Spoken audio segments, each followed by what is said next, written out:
Hey, welcome to Plat Chat Valorant episode 61. We've got the regular crew back together after Berlin, huh? Yeah. It's nice, but we're not in the same room. Avast's gone back to the East Coast, where it's very early. He's been up late watching the Overwatch League, and now he's chewing on an apple, desperately trying to get his mentality back together. Whereas he looks absolutely destroyed. The real one that should be is Balla, because he's flown back from Berlin. He's a new father, and yet he's got all the hype in the world. He's a bump full of energy. Well, he just ate the apple. That's the secret sauce. Yeah. I already ate the apple. He's literally in the process because dude, that shit's the secret fruit. I learned it in Berlin. Dash was like with the acting tips. It's like eat an apple instead of coffee. Boom. And that changed your life. Avast, in like 5 minutes, he's gonna be fucking hype. Watch. Really? I'm already feeling better. It's true. I'm feeling better already. The 8.5 milligrams of vitamin C. Yeah. I mean, we've just been talking fruit all morning. Yeah, I know. It's fascinating. It's fascinating. Yeah, we've talked enough about Valorant over the last 2 weeks. I'm ready to discuss fruit. How much vitamin C do you reckon's in a bright orange pumpkin? There's got to be some, We can right? Google it. There's got to be some. If you're a new subscriber to the channel as well that's tuning in for the first time after our Berlin co-stream, this is what it normally looks like. This is the bread and butter, okay? There isn't a Masters co-stream going on every week. So we do this podcast instead. We've got a ton of stuff to talk about this time. First of all, though, appreciate everybody who's become a member. We had over 500 members by the end of the Berlin co-stream, which is a crazy amount of support. And also viewership was through the roof and stuff like that as well. So appreciate everybody who tuned in. And if you didn't tune in or you missed any part of it, you can go to the playlist channel of our YouTube channel.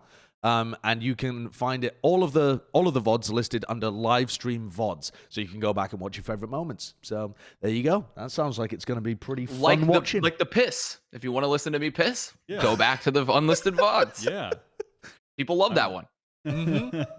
People do. Yeah, that was a good moment. You really gave him a treat. You watch the like graph of like engagement of the stream. It's probably like, way the fuck up. Piss went way up. People go wild for piss. That timestamp's going crazy. It's being shared on all types of forums. I mean, I'm also wearing the merch that they gave us too. Yeah, we did get some merchandise. I mean, where was our? Wait, when did you get this? We got it after you left. We got it after you left. We didn't have it while you were here. You know, it just didn't work out. You better bring it. You better bring it to LA. Better bring it to LA.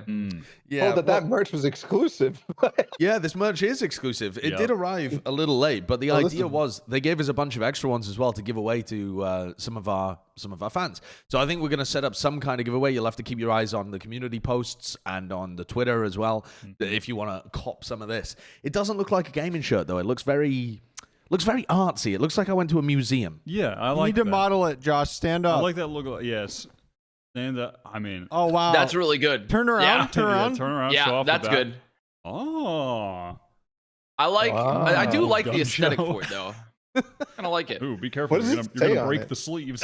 Oh, Ars Longa, yes, of course. Yeah, it's doing the Latin slogan. Yes, it is. It's what was it again? Art is eternal. Yeah, life is short. Life is short. Art is Take eternal. a bong rip.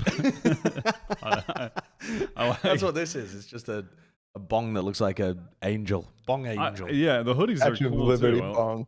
Yeah. I like them. I like gamer merch that is like, I don't have to be a gamer to wear it. You know what I mean? It's not too gamery. No, it's just not. gamer enough that gamers will know, but it's not so gamery that it's like, oh, I'm a gamer. You know what I mean? I know vaguely what you mean. That's the middle ground I like to operate in if I'm going to be wearing gamer merchandise. That's like what I'm getting at. Half gamer. Yeah, like if you know, you know. You know what I mean? Well, if you know, you know about the next thing as well, because Plat Chat is headed to LCQ. Listen, that's why we got hired for LCQ. Segues like that. Avast was talking about it earlier. He was saying, "Oh, you're gonna have to bring the merch to LA." Well, will. That's because we're there in person. I hesitate to say on the stage because we're going to be separated from the players a little bit, but we're going to be in the same. We're going to be in the same area. We're going to have the kind of the player experience, I suppose. Be able to listen in on all the shit talk that is flying across the stage when the teams are chatting at each other. And one of the biggest things as well that we didn't talk about at the end of the stream when we were mentioning this is that they want us to be heavily involved in the post-match interviews as well. So a lot of the post-match interviews, I think we'll be having players on the couch and talking to them. I guess it'll be a little bit like a short-form back chat episode for maybe every match. That's kind of the idea and the vibe. So if you're interested in those episodes as well, go check out back chat and see what we'll be doing when it comes to LCQ. A separate section to interview the players. What, sorry? I thought we were having a separate section to interview the players. Yeah, we'll figure something out. They're gonna be with us anyway. The people we're working with are probably listening right now, and you're just confusing them. Yeah, well, listen, it's in motion. The plans are in motion. Just give Josh a microphone and have him walk up to the players on the stage. Exactly. On the stage. We've done that before at the Overwatch League when we had to fill time during pauses, and it always worked out poorly. It never went well. Yeah, and Balla, you're going to be involved as well. We're going to be able to have you down on the couch in person. I've never met Balla before. I don't know what to expect. Cool. I'm scared. 6'5", very scrawny, 370 pounds. Absolutely. 70. Wow. Wow. He's absolute dense. Unit. It's all in the You don't see it. You just can't see it. Talk to me about Berlin, Balla. You've just come back. What the hell was going on over there? It was crazy fun. For the first time in like a long time doing the first live event. So meeting all the talent was dope. Like meeting Sean, meeting Yinsu, all those guys. But being next to the players was so much fun, man. So much fun. Listening to Steel shit talk is like my favorite thing. Just the fucking nerdiest dude. He's just fucking getting up against ACEND, dude. They're so funny because they're just like, maybe it came through on stream, but ACEND, Starso's like standing up. He's like, sit down to Steel. And Steel's like sitting down already. And then next round, Steel's like, stand up. After he kills it. It was so stupid. But it was fun, man. A lot of work. We grinded like 12-hour days every day for 10 days. And yeah, other than that, Berlin's pretty cool, I guess. Not you have the a lot of greatest kebab? city. I did, yes. I personally had a lot of kebab. Not everybody else. That shit is good. Yeah, that shit is very good. Germany does it incredibly well. Yeah, it was a great broadcast. I mean, the biggest thing that I took away from it as well is that the production level had leveled up enormously. I mean, enormously in terms of every aspect. The talent were all great. I think they fit the roles that they had them in pretty excellently.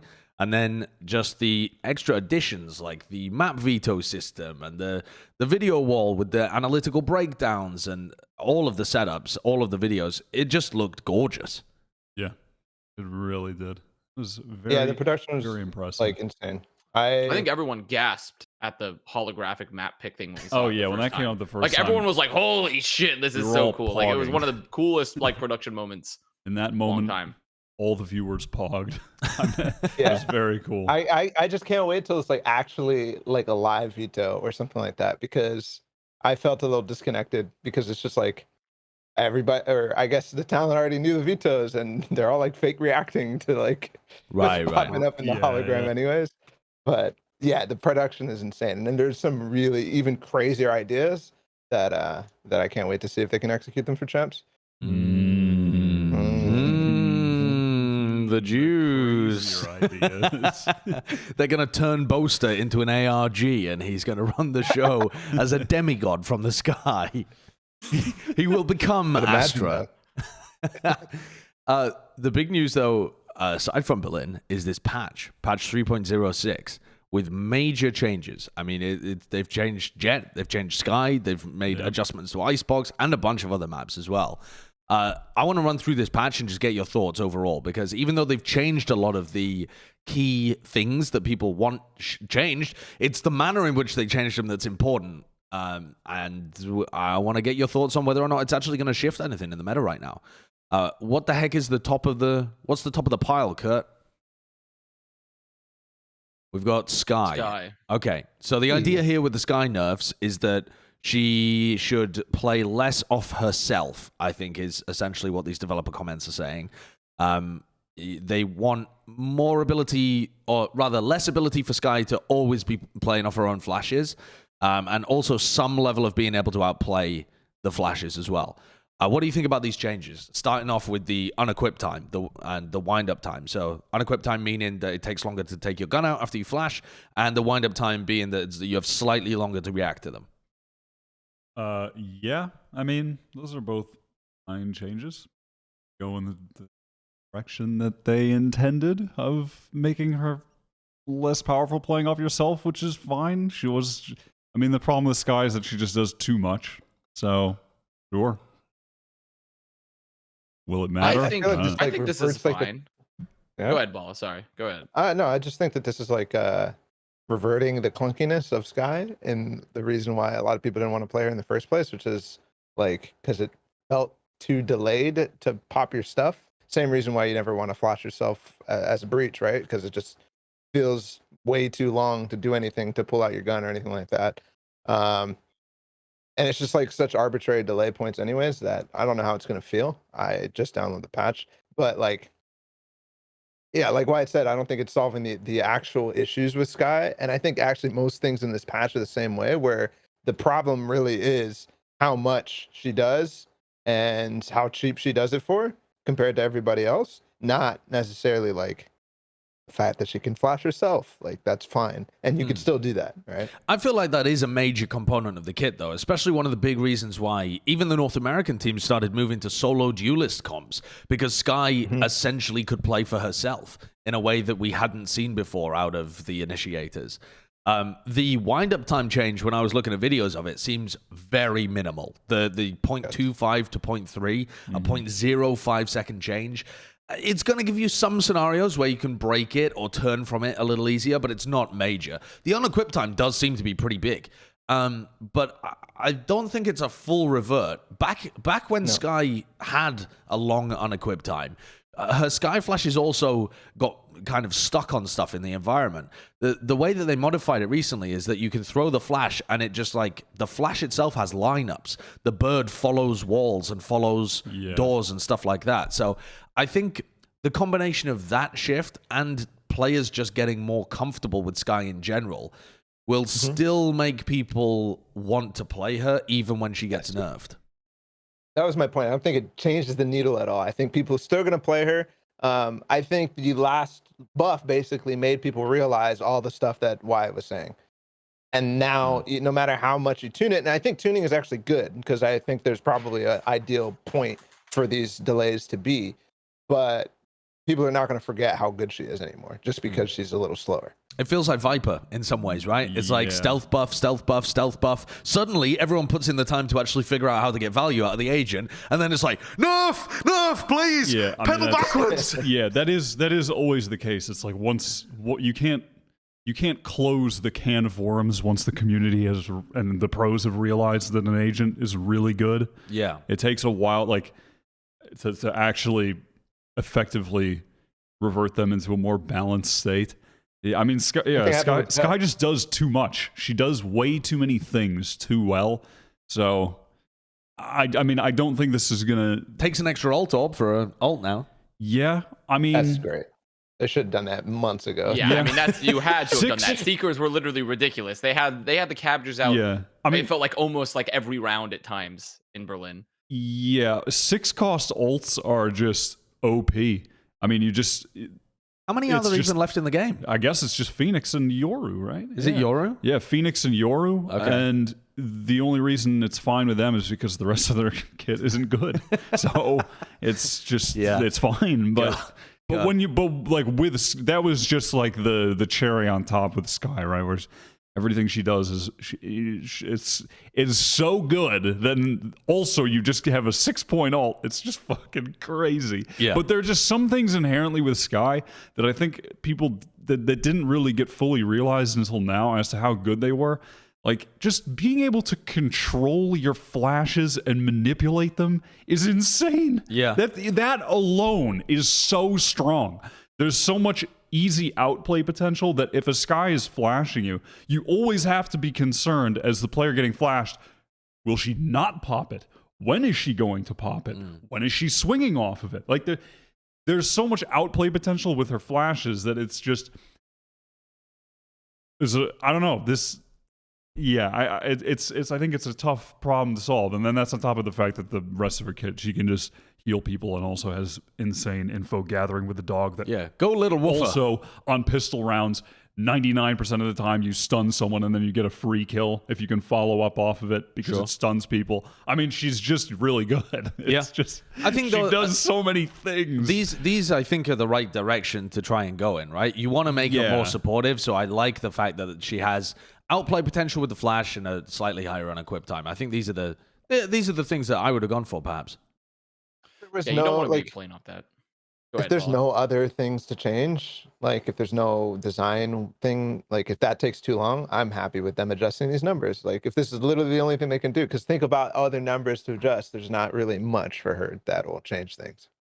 Let's move on to the next agent that's being changed, though. It's KO. He's actually got a significant buff in this patch, mostly to his flashes.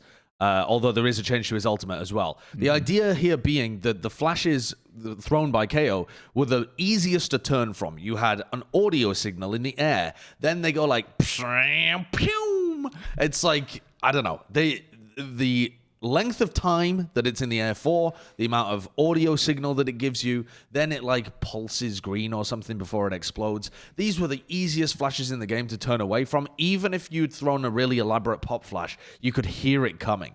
So these changes have gone some way to keep the nerdiness, but make it very difficult to turn a well-thrown flash. Yeah, and I know as well they were talking about buffing KO because his win rate in ranked is just tragic, evidently. I remember when we were looking at those ranked ratings months ago, and it was like 44% or something for KO. But that was when he first came out. It did increase, but it's still like the lowest agent. Okay. So KO just is not hitting. He's lower than Yoru? I can't remember if he's lower than Yoru, but he's one of the lowest. Yoru's less than 50% still. I'm pretty so sure. is KO. Yeah. They're both less than 50%. I think I hear Kurt typing. He might be. He's lower than Yoru. That is extremely tragic. That is just a tragedy. He's definitely at the bottom with Yoru. I can tell you that. But so I forgot the flashes. They've removed all of the audio while the flash is in the air. So that's a huge part. Yeah, that is. And then also the big. Flashes give you less indication. So I think they reduced it from like 0.5 to 0.3 when it's being thrown. Here's Kurt with the win rates from Valor buff.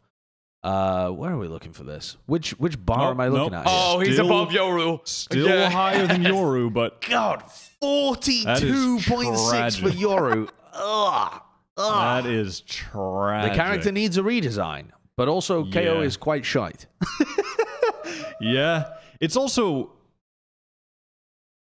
This is a conversation shelved for another day, but it is interesting how Phoenix is just kind of sad, but just doesn't really get acknowledged. He's just sad and doesn't really get played. Yeah. But he's like the Valorant man. Yeah. We'll talk about that when we talk about Sentinels, actually. Because Sentinels were the only team running Phoenix at Berlin. But as for these changes... Yeah, so, I mean, Does it move the needle?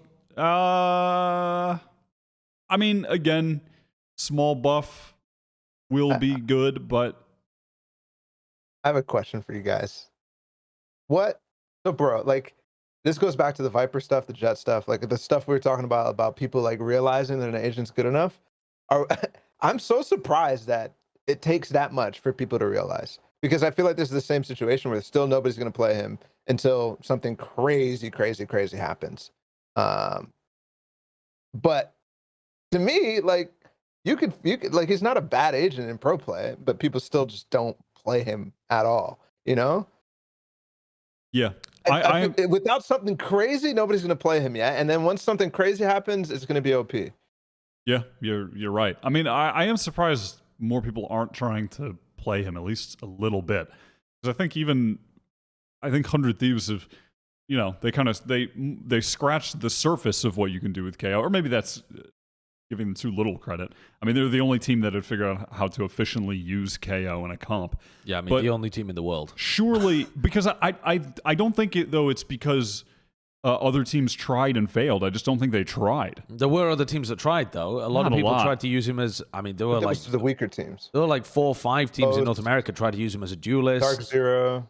There was Liquid Like tried Dark to use Zero, him as like NRG, I remember did. Liquid did, and Yeah. but none of them did it in the same direction that 100 Thieves did. No. And maybe it's just because there haven't been a lot of tournaments since then. Maybe more teams are going to attempt to do what they've done because they did show a viable way of using him. Yeah, they did. I mean, they beat Gambit with him. Yeah.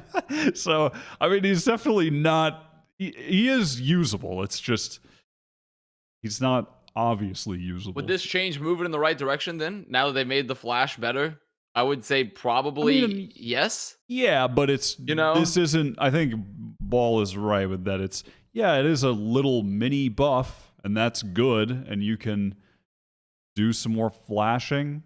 Okay, Needle in Valorant like requires a fucking magnet to like draw across the line where people use. You know, it's like okay, yeah, sure, the needle's moving. But until the magnet comes in, it's never going to go across a line where people are using it more than, Until it's like, okay, well, also the null command turns off the enemy team's armor as well as their abilities. And then also like and like, so does the knife. It just turns their armor off. Like until something like that happens, we'll be like, yeah, it's... The null command does get a buff here as well. It doesn't stop pulsing even when the player's been down, so you don't have to play super passive and safe when you're going for these big site execs. You're still getting full value from the ult at all times. I mean, it's almost impossible to think of a scenario where you would run in with your ult and be killed after being downed before your ult finished. I mean, you are always going to get full value out of your ult. In terms of the just a guy all the way in the back, just spraying spraying the KO down. KO. Yeah, I know. I mean, unless you're running a fake with only the KO, it doesn't seem like Surely someone's got a clip of... There's got to be a clip out there somewhere, someone for Plat Chat clips of someone just in the middle of a team fight, just desperately trying to kill a down KO, providing no value to their team. That clip needs to exist. What's the next agent? After KO, we've got Jett. Okay, this is where a lot of the community is talking to. Because Jett has been, the number 1 most picked agent at Reykjavik and at Berlin now, and just dominates the meta. Every duelist has gone over to it. Every AWPer has gone over to it. So what have they changed? We all know that the dash is the important part of a kit, so surely they made some alterations to that, right? Oh, Cloudburst changed from 3 to 2. I mean, it's a nerf. It's a nerf. It is a nerf. It is a nerf. It is a nerf. It is a nerf. I mean, the fact that Jett has 3 smokes, that's a lot of smokes. Yeah. Especially given, her role in the game, which is duelist. That's a lot of smokes. I think that's fine. But then also, I mean, it's just this and this Blade Storm right click doesn't recharge the knives, right? Yeah. I mean, I like what they're doing with this. But I don't think it changes what makes Jett powerful. Yeah, no, it doesn't. What makes her powerful is dashing and AWPing is what makes her very powerful. And, I mean, the Blade Storm is really good as well, just because of the economic implications, typically. Its ability to win you out a round just based on that.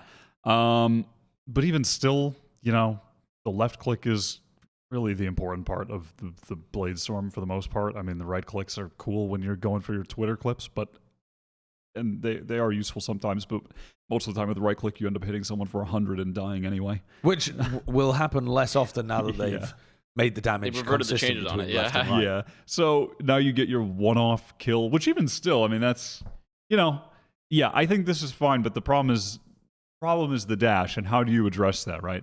Do you make the dash like a 400 cost ability that you have to buy? No, genuinely. Do you make it like paranoia tier ability that you have to buy, and you start with an updraft instead?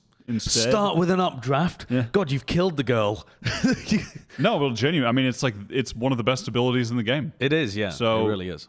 What do you? I still don't even think that kills her. Just the dash is so powerful by itself, even if it costs 400. Yeah. And pay gating is not even like a thing that I like to see as a design or as a balance adjustment, right? Because it just, I don't know. How do you? Pay gates it. How do you balance the dash though? How do you do it?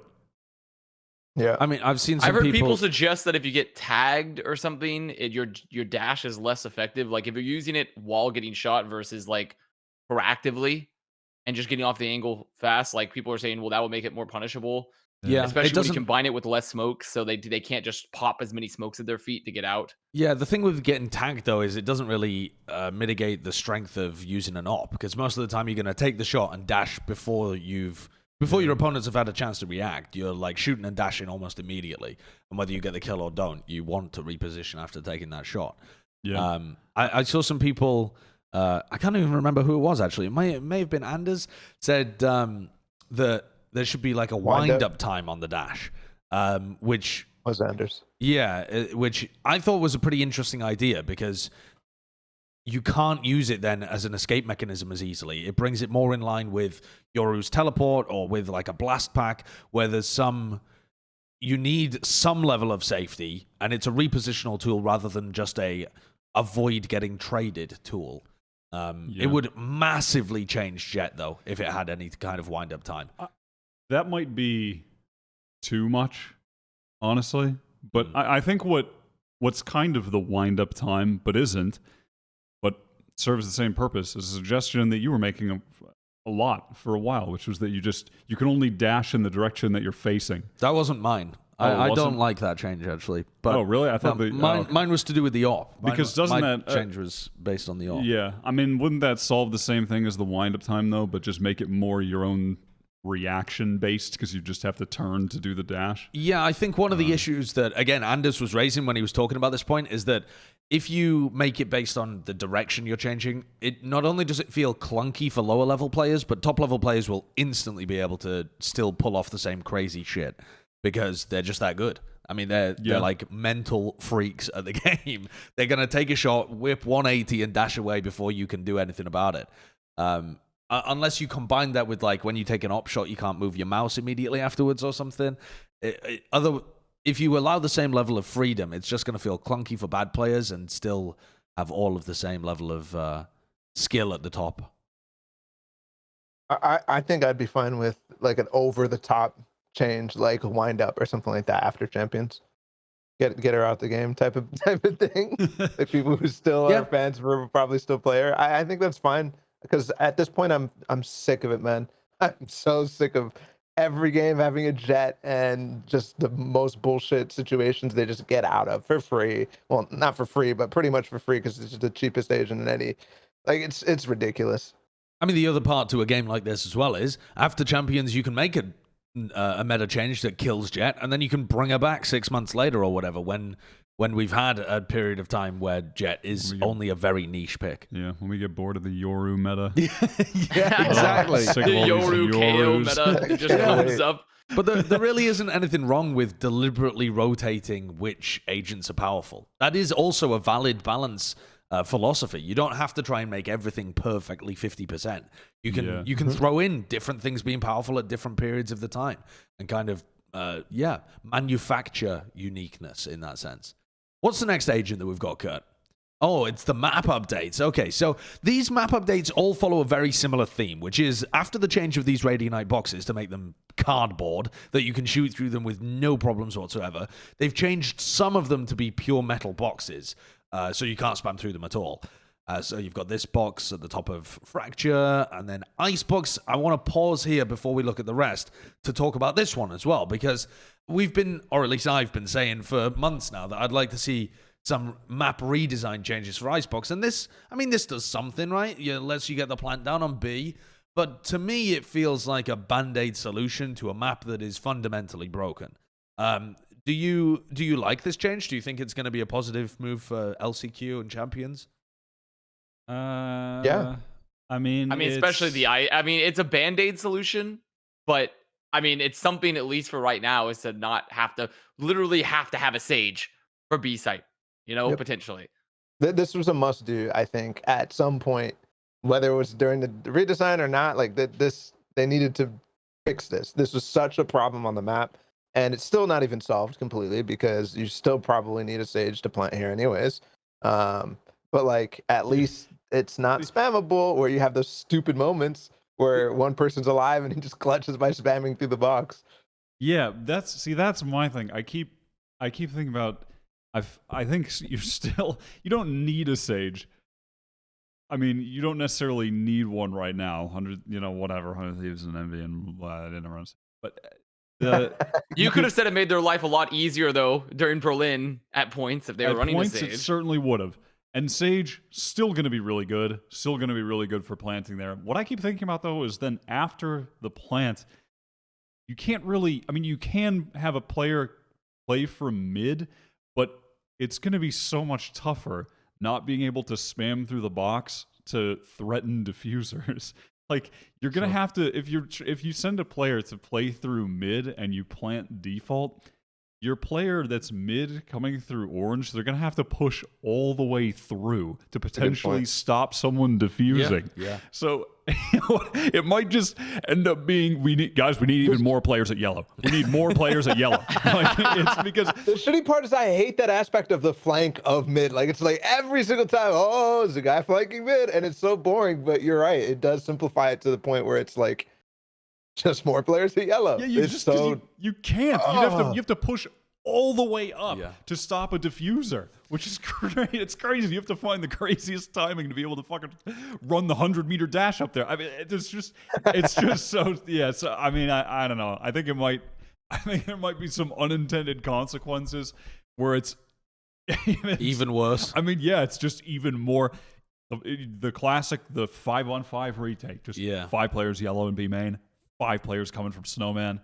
Let's fucking go. I mean, it's just one Viper wall. That's why I was saying that this strikes me as a serious Band-Aid solution. And like you're saying, Connor, you need Band-Aids as a first aid measurement before you send the person to hospital and do some serious reconstructive surgery. Band-Aids are good. If that's all you've got in your little first aid kit, throw a Band-Aid on there.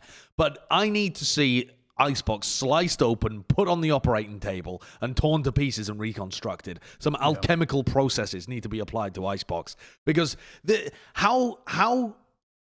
why can the attackers not take the B site? Why is the site itself not a viable position to play?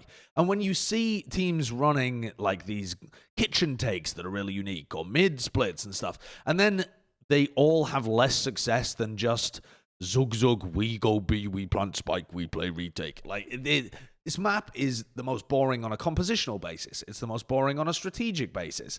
It's shite, and it needs to be reworked now that there are 7 maps in the pool. And all right, this is going to go some way to allowing plants to go down on B, but that entire site is the worst in the game. Also, the kitchen retakes, they always end up. The best part, too, is that whenever they do a lot of those very unique takes, they oftentimes just end up on B main and yellow, anyways, because they go through kitchen, clear it, and then 4 people just go to those spots, and maybe they leave 1 person in kitchen. Which is always like the funniest part about all those strats. I really, after watching so many Icebox at Berlin, dude, I really, really wish that we did what we suggested, where it was delete Icebox, add in Breeze, have 5-map pool at Berlin, and then finally bring it back for when we have Fracture. Yeah. I think that would have been lovely, but alas, was not the way that we ended up going. Was there anything left in that patch? Sorry, go on. This Balla. last change with all the boxes and whatever, obviously the most important one is the Icebox one, and then they did it on the rest of the maps too, because they're like, oh, whatever, let's do it to have consistency. This just proves to me that this patch was literally all we just need to tweak some stuff to make people happy and to see that there's changes happening, and we're working on some shit in the back, right? Yeah. That's not ready that's waiting for 4.0 or whatever, waiting until after Champions, because there's nothing here. This is literally, yeah, sure, you had to test it, but it's literally just a guy going around and changing some numbers and stuff, or changing, like, maybe the box one actually took some effort, but the rest of them, nothing. Yep. Getting things primed. I also wanted to ask you guys a question before we moved on to the next one. Did my brain go absent, or did they not release a lore thing during Berlin? I expected when we saw Berlin that at some point during the final day we would get like some lore trailer where they had, the split multiverse and it was like the next chapter. Did that happen? Did I just black out? It didn't happen. They're still working on the movie. They just didn't expect NA to get 3 fucking 0'd, so they didn't know. They're like, we'll run it after the third map, guys. We'll run it after the third map. Yeah, I don't think we saw anything. I think lore. I mean, we're gonna have to wait to the next lore master leak that Wyatt is following, the one lore person. Yeah, Sin Pro. Yeah, Sin Pro. Just keep on following Sin Pro, and they're gonna decipher the next hieroglyphics. Yep. Of Valorant lore. Okay. Well, until that Just happens, need more Omen Squid theories. yeah. Until we find out what happened to Omen and how he was formed in a primordial soup at the bottom of the vents of the ocean, we're always here reviewing skins. So let's do that. It's the skins review time. There's a brand new Spectrum collection that's come out into the store, and we want to see whether we should cop or drop. What's going on here, huh? Check it out. Also, the name Spectrum Collection is scary because I've had Spectrum Internet before. Scary collection. That's a scary collection name. It really So is. we'll have to see if the skins are better. All Skins are right, better than here the we go. internet. Here it is. Spectrum collection. It's the Z skins. Right. What are you thinking, huh? I mean, they were popping off with the promotion in Berlin for Yep. these skins. Absolutely popping off. They had the Z thing in the studio. You could see like it was pretty cool actually. Yep.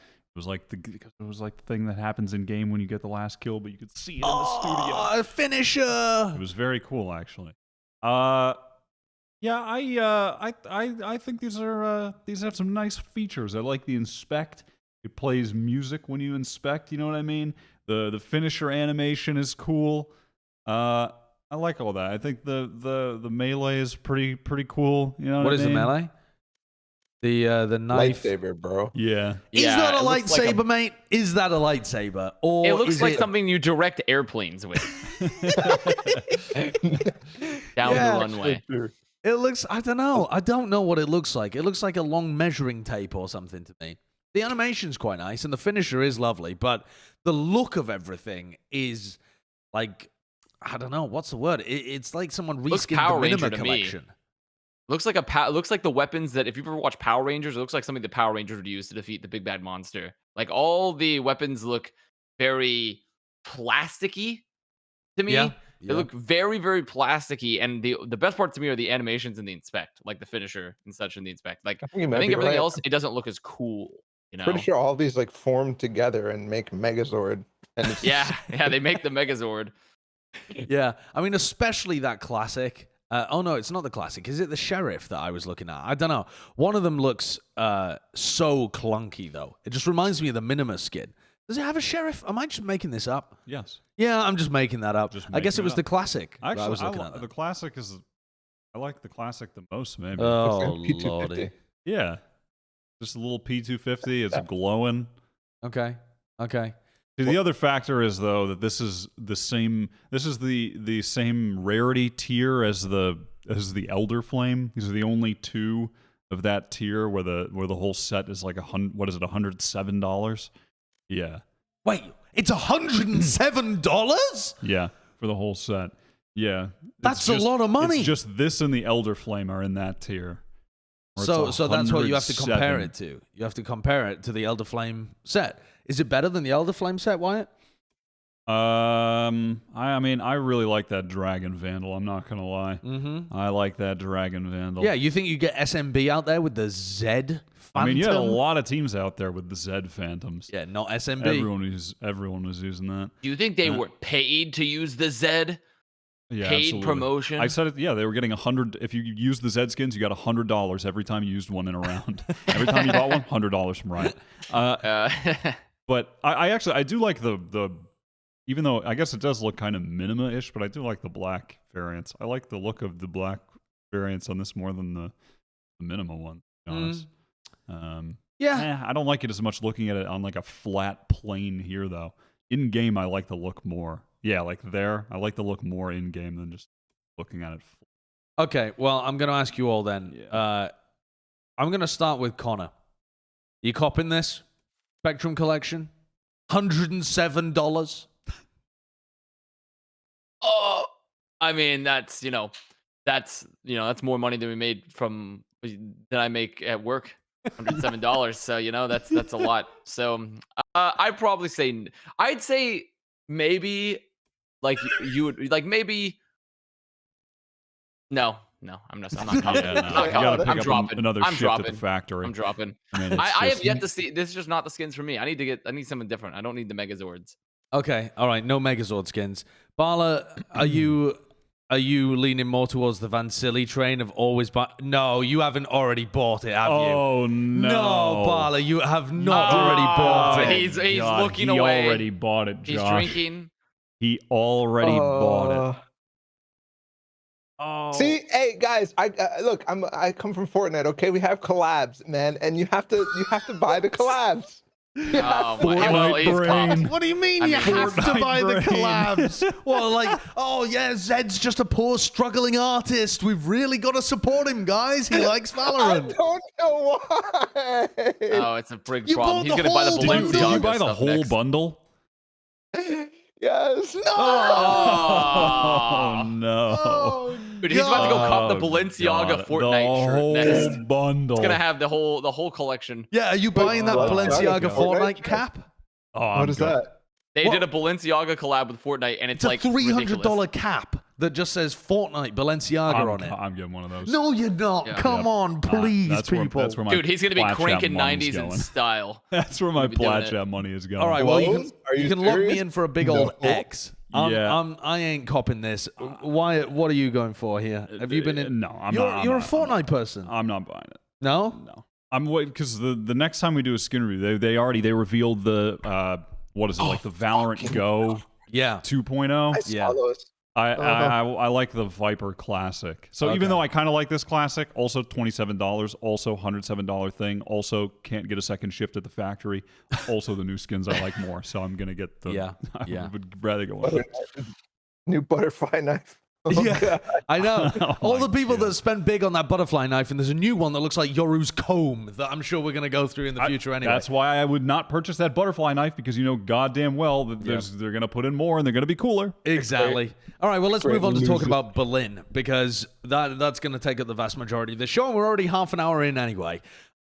Gambit won Berlin. It was a 3-0 grand final, but Gambit did not storm through the whole of the tournament. They certainly had their own ups and downs as well. I want to start here. I want to try and keep us focused to like one team per topic. So I want us to talk a little bit about Gambit's run through the tournament, especially like the variance in form that we saw from this team. Because certainly earlier on, they lose to 100 Thieves. They don't get out of their group in first place. They even had a close map against Crazy Raccoon. It went to 14-12 or something on Icebox. Yeah. They didn't have the breeze through the tournament that, for example, Envy did on the other side of things. When you come away from this tournament and you've had some time to think and process it all, how do you explain that run from Gambit? Do you think they were just hands down the best team there? Do you still think that there's nerves that play a part in their early matches? Are they actually a big game team that tends to perform better the more important the games get? Like, what's your read on this very young squad? I mean, it seems to me that it's a case where it's a team with really talented players that's been around for a really long time playing together. They've played a lot of tournaments together, and as time has gone on, their mental fortitude, their composure has, I guess, is increased the right word? Sure, but like Yeah. their level of composure has increased as time has gone on, and I mean I think that's probably the most key factor, right? I mean, surely they were looking rough in the groups, and they just turned it around completely off the first game against Vision Strikers in the quarterfinal. I mean, Balla, did they you were there look rough in watching the groups? Because I sure the game against 100 Thieves and then eventually Crazy Raccoons, but at the very start they looked fucking godlike, right? All the way up Yeah. to the second map against 100 Thieves, they looked fucking insane. Like And the Crazy Raccoon game, they had a bunch of new stuff, and then the 100 Thieves game, they come out and stomp them on the first map, and then they start stomping them on Icebox. They looked so insane. So Yeah. I don't think that they necessarily looked rough right off the bat, but there definitely was some hurdles, Yeah, they didn't look rough right off the bat, but they finished the group in tragic fashion, which is the key Yes. part. And then it didn't, but it was then after that it didn't. I mean, they started at the top and then plummeted down, but then they immediately started the quarterfinals back back where they began, which is it's impressive. Yeah, Balla, you were there. I mean, they talked about the whole time about composure. So sorry, go ahead, Josh. Sorry, I was just going to ask Balla because he was there at the event when we were discussing things on the couch. Balla said that he had talked to Gambit and ACEND and he believed in them, and I believe that was due to something about their attitude or their work ethic. What were you? Yeah. What got you? I mean, kind of on the train for these EMEA teams. ACEND I didn't necessarily talk to or like feel good about, to be honest, after their opening. I'll talk when we get to them. But Gambit specifically, Redgar and Nats, like they're in their interviews that they're giving, and right after their interviews when I spoke to them, they are thinking about their team in such a different way that it reminds me of like some of the teams that just constantly have like good mental. They're always like, I don't know. They think of themselves as a team, right? Even though Nats is a star player, everybody's like, oh, this is a team effort. They're all doing everything together. Like Redgar has like this attitude that I honestly don't know where it feels like mystical, bro. He's just like, yeah, well, everybody is a threat. Everybody's good, but also we would do our best and we want to play everybody and show the world that we are. I don't know. It just feels like he's a Buddhist monk or some shit with the stuff that he's saying. Like he is so positive, and that's what latched on to me with this team, because I expected them to, honestly, I expected them to just like be a team that, yeah, sure, they play hard, but they also are individualistic and toxic in a sense. That's what I expected from them, but that's without knowing them, right? So changed my perspective, and that's when I was all aboard after groups even. Why toxic? Because maybe a little EU ranked classic. EU ranked classic. I gotcha. Okay. I mean, just look at Shados, bro. Like this man looks like he's gonna. I don't know, man. What, he's gonna shove you into a locker? You think Shados is gonna put you into a locker or something? He's gonna steal your lunch money? Like, Jesus. And it turns out Chronicle is the most toxic out of all of them, given the last interview that they gave. Yeah. He was saying Envy laughed at the Brimstone pig. Don't laugh. That's when they lost. They laughed at the Brimstone and they lost. He was right though. We laughed too. He showed us what's up. When you got the Brimmy Stimmy coming on out, you actually can't win. I do want to discuss a little bit though about, I mean, what you're discussing there struck me as well when I interviewed Redgar, which was I interviewed Redgar after the game against 100 Thieves, and during the interview, I expected him to be a little down, or maybe to be talking about how much their team had mentally collapsed, because if we remember how that game went, stomped on map 1, 11-3 up in map 2, and then they let it slip through their fingers. It's an enormous comeback on Icebox. I mean, look at those rounds from 100 Thieves. What's that, 11 rounds in a row or something? 1, 2, 3, 4, 5, 6, 7, 10 rounds in a row. And then on Split, it's a close game, but they end up losing it 10-3. So I was expecting Redgar to come out of that interview and be like, damn, we threw it away. We could have had number 1 seed in the groups, etc., etc. I get in the interview. The guy's got a smile on his face. He's super chipper. And he's like, yeah, they came out and they were a lot better than we thought. We've learned a lot from that game. I'm glad we lost. And I was like, what? What are you talking about? But I really would like to go back and rewatch that game to see whether I did go back and take another look at the at that match, and it struck me that Gambit were having struggle on their defensive side, like syncing stuff up and getting plays working on Icebox. But on Split, I feel like they did play how they wanted to play, and it just didn't work out for them. And perhaps it was a good thing that they ended up losing in that scenario, because they genuinely seem like they just seem to improve after losses rather than let it mentally affect them. They're an interesting team. Funny, like you compare it to Sentinels, for example, where they lose and they go to the lower bracket and they start their run and shit, but it never really feels like, I don't know, it feels like they get a chip on their shoulder rather than anything else, and because of that they play harder, rather than Gambit, for example, they lose here and it legit feels like they learned a fuck ton, you know, and it doesn't feel like they're insulted, doesn't feel like they have anything to prove still. They're just like, yeah, okay, whatever, let's continue. You know, after that game too, Redguard fucking comes up to the talent green room. He's handing out presents to people. He's like, "This is from Russia." Like, what Yeah. Like, all these presents did he give out? there's like Russian candies and shit. Like every single time. Like, I don't know, man. He's just a That's really different sweet. breed. He's So amazing. funny. Yeah. But this game as well was then followed by the Crazy Raccoon 14-12. And I do absolutely feel like that game was way, way closer than it should have been. I know that a lot of people are coming away from this tournament. I've seen it on like Reddit threads and stuff being like, Crazy Raccoon are actually a really, really good team if they took Gambit to 14-12. But I don't agree with that. I think Gambit's form is really variable when you catch them in those kind of games. And it's not as easy as X did well against X, therefore they're good. I think that was a serious underperformance that, yeah, it still does feel weird. Like this team is not the consistent dominant team that Sentinels was, for example, at Reykjavik. Yeah, I mean, also Crazy Raccoon. Like, let's be real, Crazy Raccoon. That entire map that was so close was hardcore driven by just insane singular frags and like clutch rounds from certain players, like from Neth and from Munchkin occasionally. Like they just had like some ridiculous individual performances.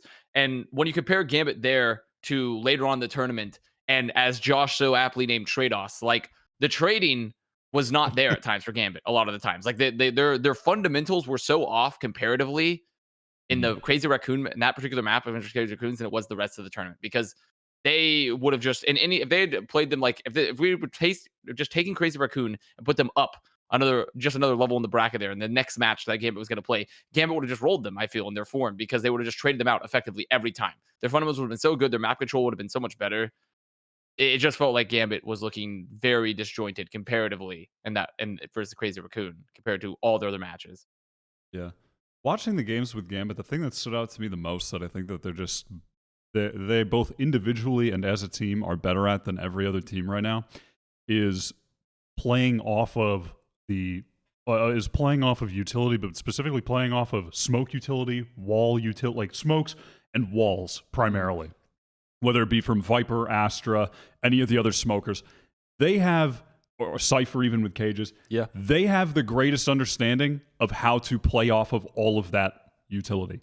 But like both individually, the outplays that they make, but also as a team, their ability to position effectively around smokes and around Viper walls and use it to trade off of each other with really good swing timings, or just suddenly, okay, two of us are walking up, we're behind this Viper orb, okay, boom, Nats drops it, two of them are ready to take this fight, like two guys swinging on one immediately. Yeah. Like they're so good at playing off of that utility, more so than any other team, and it generates them so many small advantages in just an immense number of rounds. That was the most impressive thing about them to me. I think that they really understand the team positioning in those situations, and it just won them so many rounds. The thing that stood out to me the most watching Gambit over this tournament, and watching their online run as well, is how well thought out their defensive setups and protocols are. That didn't happen as much on Icebox, and they did play a lot of Icebox because they just changed their roles around, but a lot of their other maps, we're looking at ACEND right now as well, they changed their comp for ACEND. Shados moved from playing Sage to Skye, which might not seem like a major shift, but it does change a lot of how you want to play. You want to be more proactive and aggressive with the Skye. You don't have the same walls that you can use to block off certain areas of the map and run your rotates to different areas. And yet they still had so many good ways in which they were controlling the game. Defo just posts up with an AWP, that locks down one lane, and then they have somebody else, normally Nats, whether he's playing the Cypher or the Viper, locking down a different area, and then they've got aggression in another part of the map. They have these gorgeous setups and really thorough protocols to deal with anything you throw at them. I think coming into the tournament, they looked like the best defensive team in the world, and I think I walked away from it still thinking that they have the best defensive ideas out of any of the teams.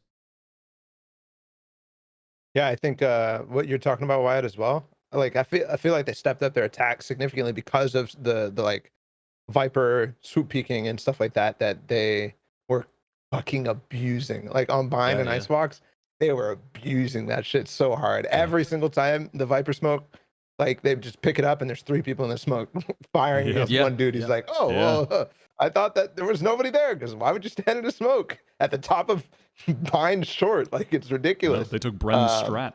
They perfected Bren's strat. The Bren strat. Getting your team to stand in the smoke. Yeah. They perfected the it. The problem is Bren likes to do it with brim smokes where you don't get any advantages. And just on Haven C long. Yeah. A narrow choke to spam through. But they have taken that concept from Bren and absolutely perfected it. Yeah, Bren invented swoop peeking with a brimstone.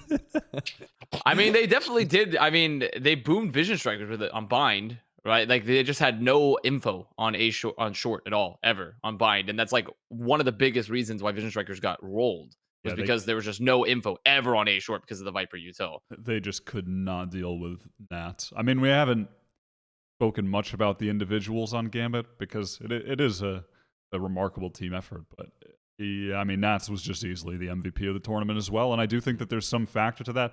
I don't want to frame this as like I think it's necessarily going to be a one-off thing or something, but I think for a lot of these teams, especially the non-EU teams, you don't play against a Sentinel like Nats ever. That's just you're not prepared for the ratty things that he's going to do. You can kind of you can expect it. You can VOD review and know like, Nats does these, but it's another thing to actually stop him when he is just one of the most elite players in the world, stopping him when he's going for these plays, when he has the cheeky Viper's Pit that you've never seen before that lines up in hookah and he's in the corner. Or, you know what I mean? Like, just his setups, the way he works short. It's one thing to watch it, but to play against a guy also just with that level of raw aim skill well, it's a totally different thing.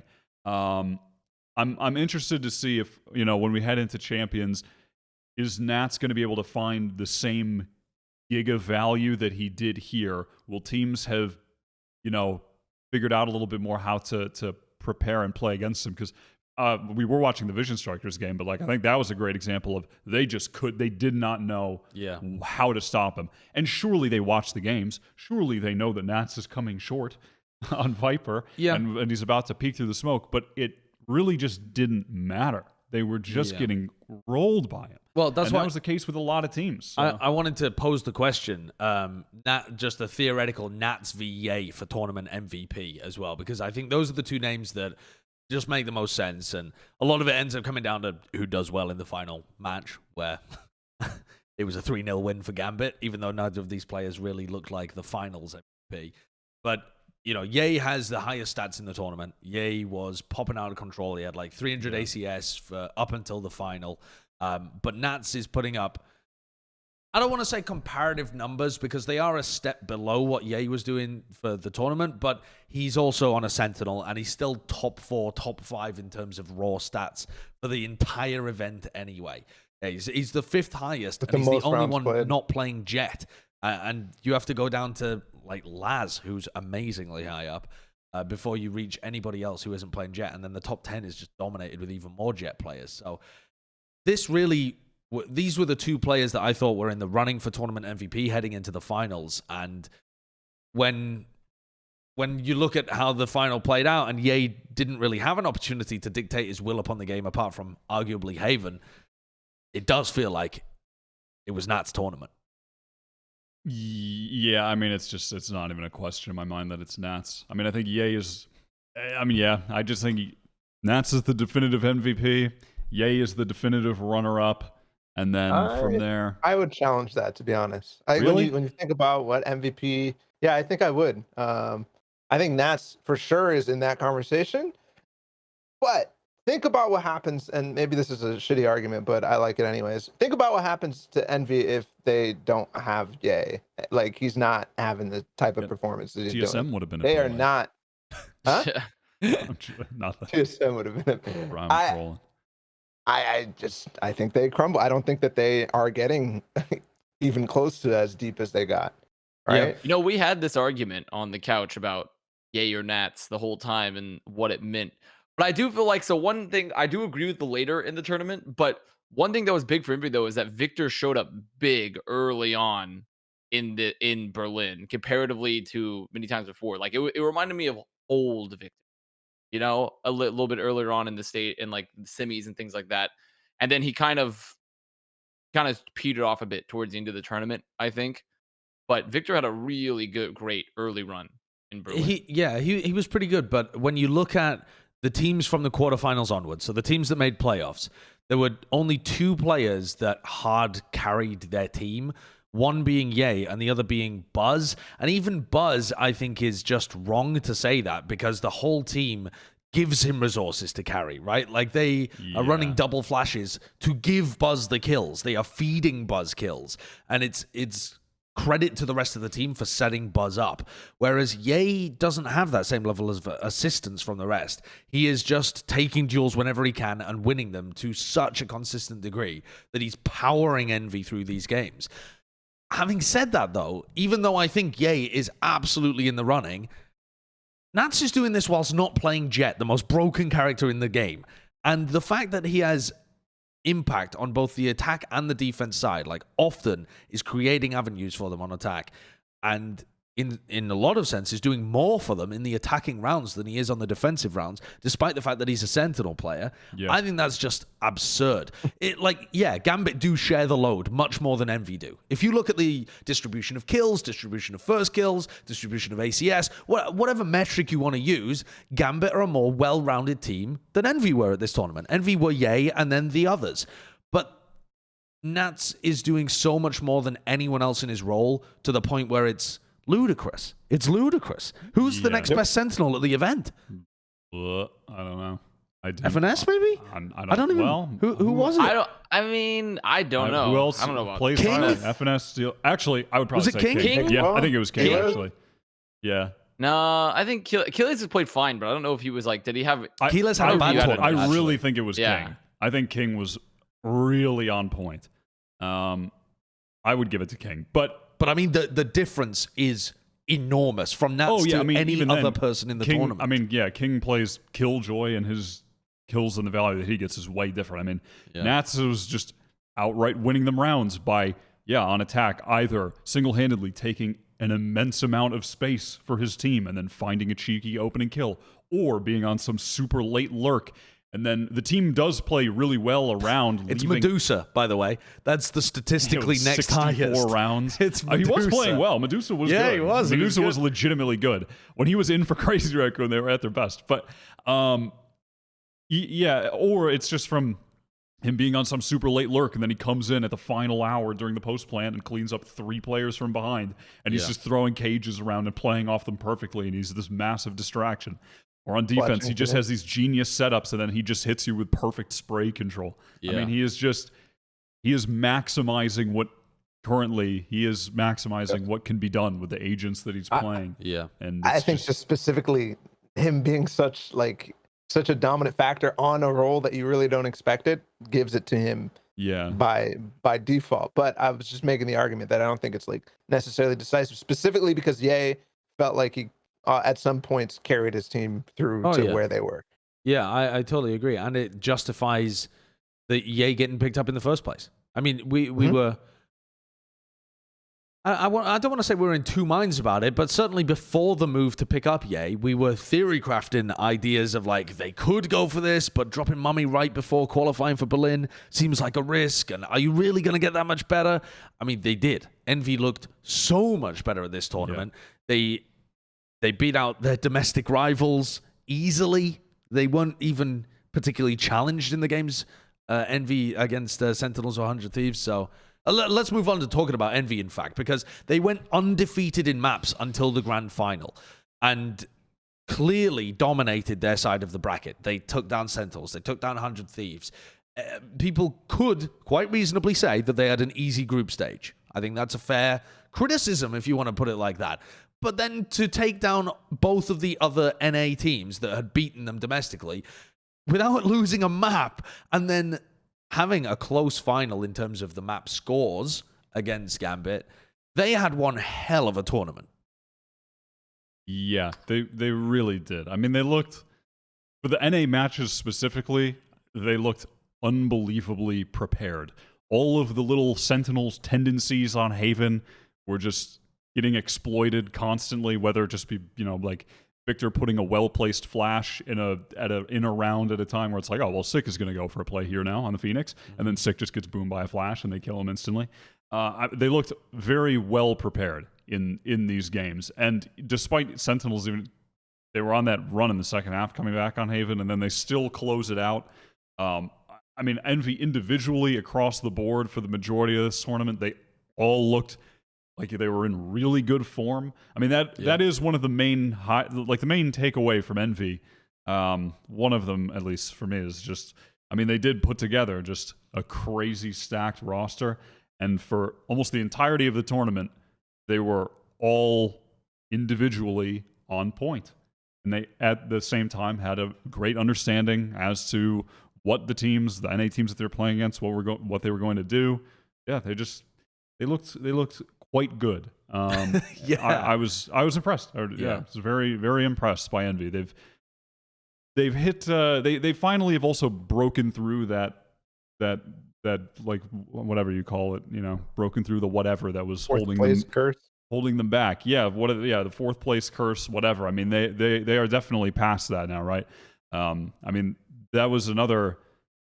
I don't know if it was really talked about that much, but I think that was a main point to me too. They beat Sentinels, but in a very important match. Yes, they beat them in that qualifier final 9 months ago.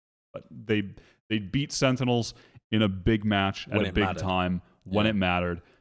Yeah, Envy, they are now the team in NA, which is pretty crazy. But they got there from making intelligent roster moves and having a good understanding of the competition.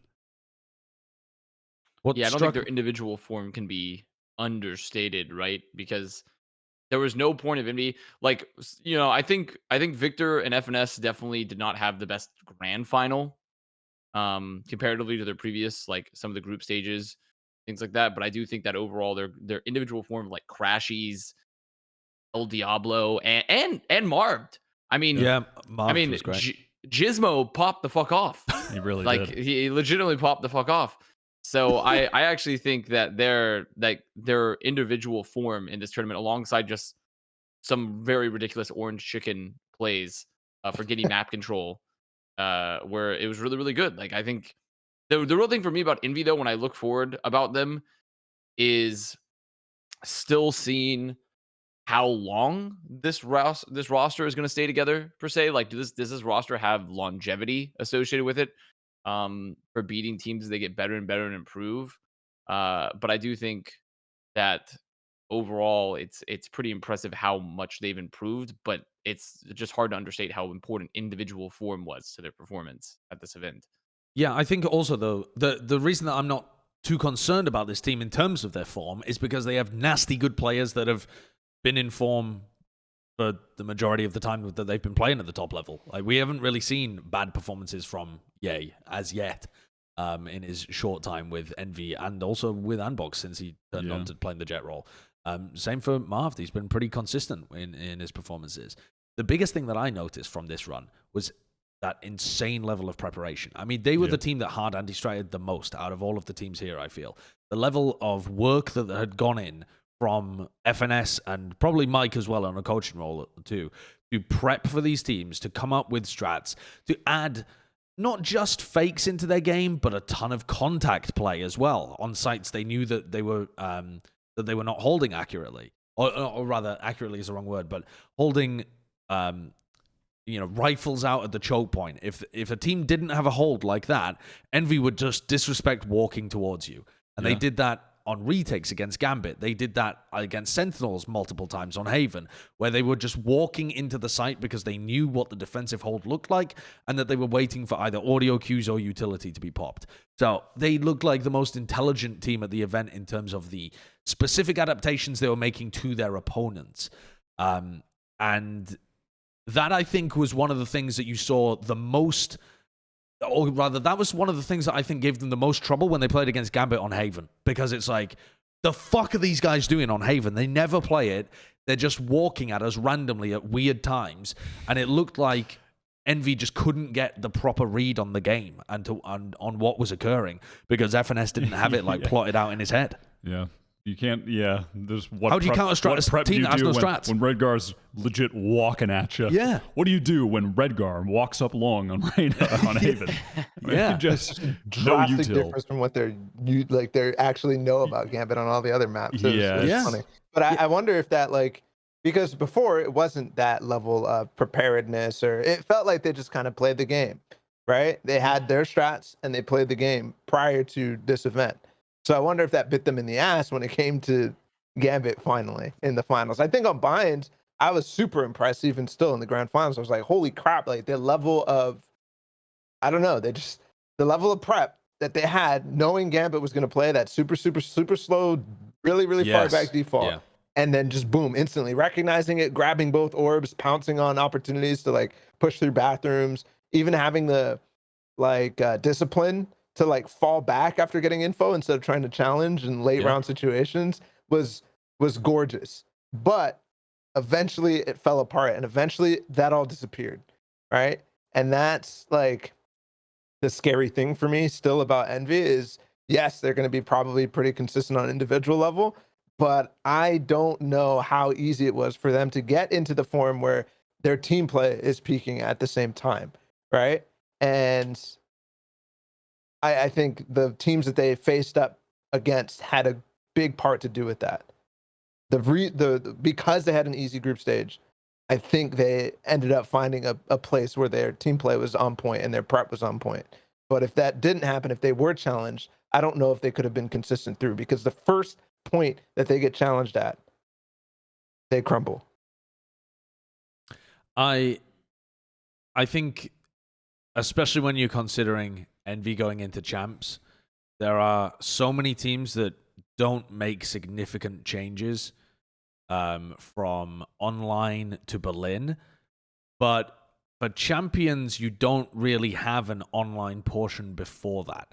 Teams are going to be able to hide strats coming into champs way easier, right? Because there is no online qualification portion. This fucking bullshit. Sorry, did you see that? They throw the smoke at the bottom of short on a retake, and two people are sitting in it, and he pops it up. Sorry, that's just I mean, bullshit. also in this round too, it's Marv was just walking down. Oh, is it Marv or FNS actually playing the Viper? It's FNS, right? Just walked down short and swoop peeked and killed Defo. It's like it was happening constantly. But I think that Envy were powered up by those anti-strats that they had done, and I think that's going to be more challenging to get good data on opponents heading into champs. What games do you look at for relevant data coming into champs?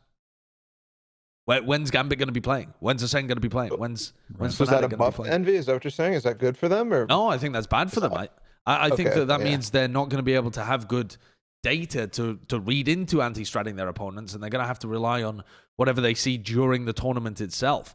To me, Gambit's successes are because of the work they put into their own setups. When I watched Envy here, it was the work they did disassembling their opponent's setups. That's what I found was most impressive. I think that becomes harder at Champions. Yeah, I mean, that's a pretty fair point. Surely they are probably walking away from this, hopefully seeing how they weren't able to. They can't always disassemble teams when you deal with mid-round adjustments and you deal with teams that are also going to change their stuff. And when you deal with the unknown, like Redgar and fucking Reyna, you're going to have to make some adjustments there. So I do feel hopefully Envy is going to walk away from this and realize what they did poorly. Because if they do, then I am a lot more confident about this team moving forward. Because right now, I think the team's going to be really good heading into champions still, but I'm just worried about them long term still. And how strong their strategy is of just like, can we counter strat everyone and hope that we have great individual form? It's still a young team too, though. They got a lot of time to develop. Oh, absolutely. Yeah, we still have to remember there was a fucking month with the A. Yeah. Like, I mean, they have. Exactly. Crazy. Yeah, they've got more time now, and it'll be cool to see where they end up. Yeah, it definitely will. The next team I want to talk about, though, is one that Envy slaughtered on their way through. As we watch this attempted clutch from Defo here, as he just walks in underneath a jet smoke. But the next team that I want to talk about is Sentinels. Sentinels, the former winners of Reykjavik, ended up going 3-2 at Berlin. That's not a good record. A 60% record in terms of matches won. They lost to G2 and they lost to Envy here. Yeah. And they lost the clout war. Yep, they lost the clout war on Twitter as well. Most importantly. Yeah. Oh no, not the clout war. So my question for you is, how or why did this happen to Sentinels? And should we be concerned for the future? Is this just a small blip in the road, or is this something that should start to spur wider changes for what was previously undoubtedly the best team in the world?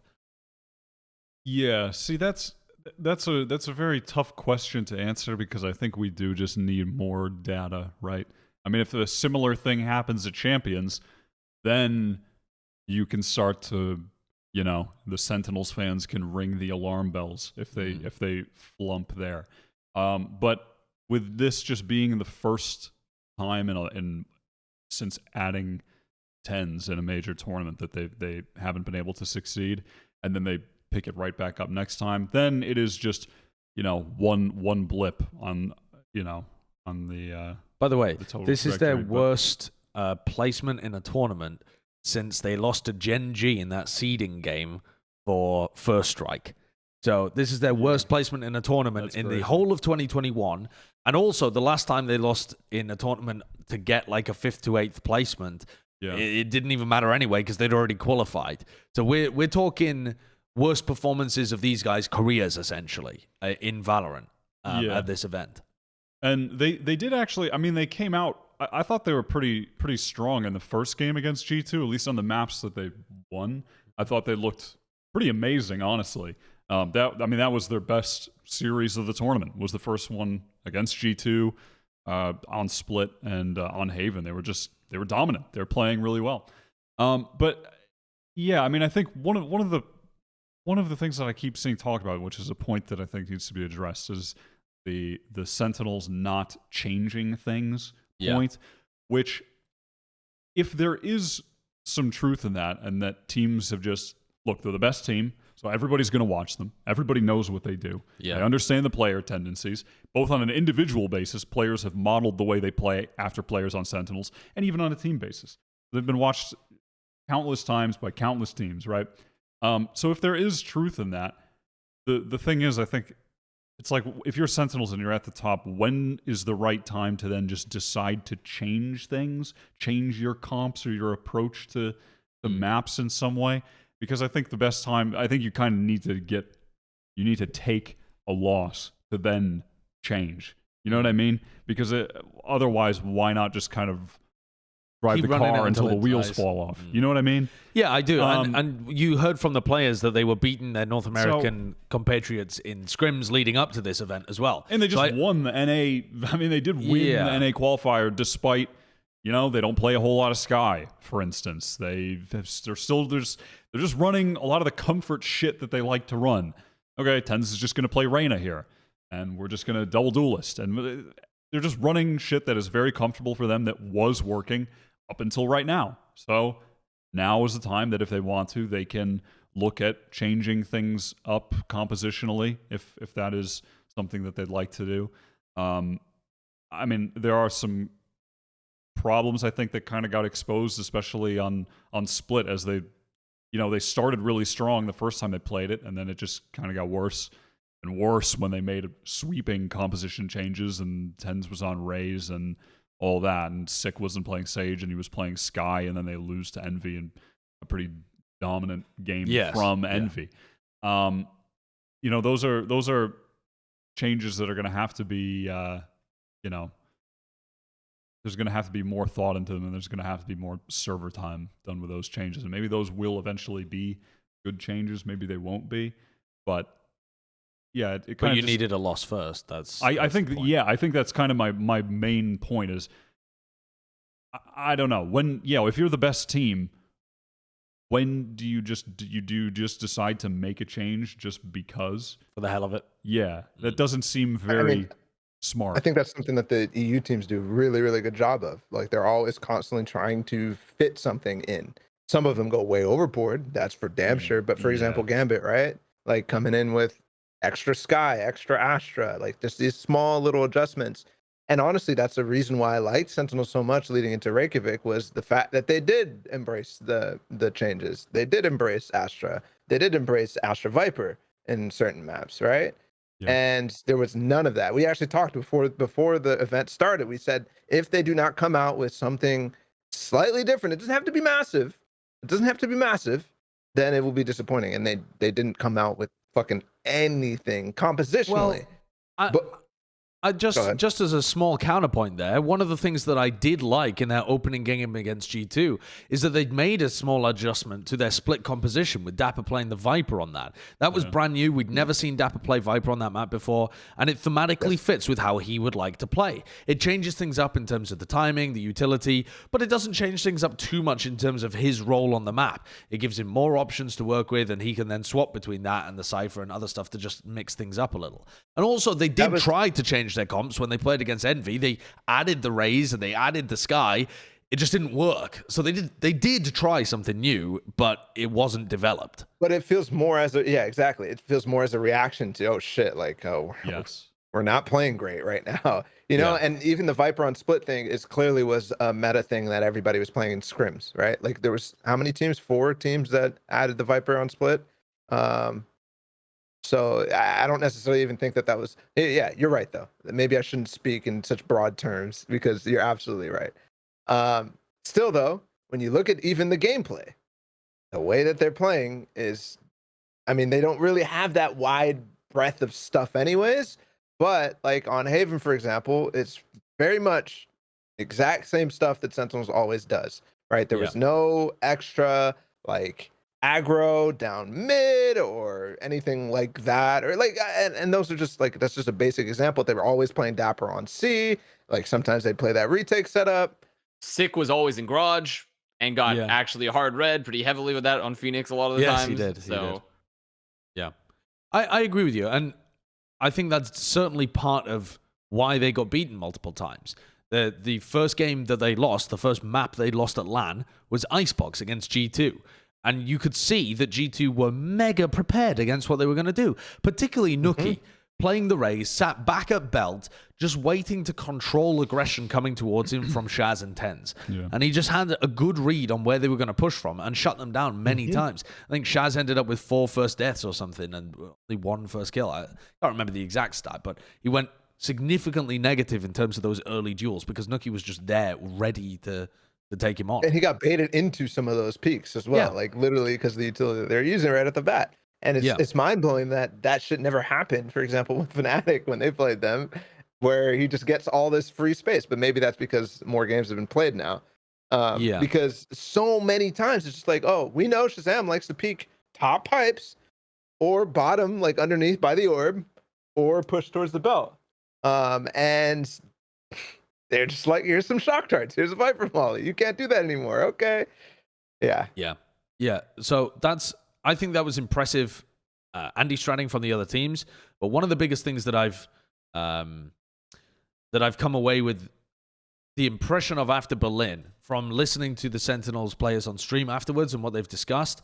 Shaz was talking on stream, and one of the big takeaways from me was that he sounded very, very candid when he was saying, and almost like a vulnerable aura to it as well. When he was saying to his viewers, we probably got a little complacent. We probably didn't do the work that we should have done coming into this event because, for example, we'd already made champions. We've won everything before. We were still beating all of the other teams in scrims. I mean, I don't want to say all the other teams because they were very clear that they were losing to teams like Gambit, but all of the other North American teams that they could have played against leading up to the event, they're beating them all. And so they still had the impression that they were the top dogs, and so they didn't need to put in this huge amount of extra work. They could kind of take it a little easy, rest on their laurels, stream a lot, not get a coach, that kind of stuff. I think this loss is going to change things for them. I think whenever you have a loss like this where, listen, they didn't make the finals, it wasn't close, they don't look like... There could have been an argument if they made the finals and lost in the same manner as Envy did, that they're still the best team in the world. I don't think that argument is valid when you go out in the quarters and you've already lost to G2 and you already dropped a map to them in the first game as well. This was not a good tournament showing from Sentinels, and it's kind of crazy to still have them on the same pedestal. But could they bounce back if they make those adjustments? Absolutely. I think that this tournament is going to be a bit of a wake-up call again that, oh shit, we actually do need to put in the work if we need to stay on top. Yeah, considering their form here and how close it was, even with them not necessarily what it sounds like putting in the work, and also I think some rough individual performances at points, I do think that they should. It would be kind of ridiculous to write them off yet, to be like Latins with his Mickey Mouse wins in Iceland, fraud. Like, especially considering that Tin still actually had a ridiculous stats at this tournament, honestly, on Jett in particular. Raze, let's wipe that from the memory. Give me the Men in Black memory wiper. But like that. But overall, I think this team still has everything. It still has all the ability to still be on top. It's just they're gonna have to put in the work now. Yeah, I mean, we're not gonna see them for a while, most likely.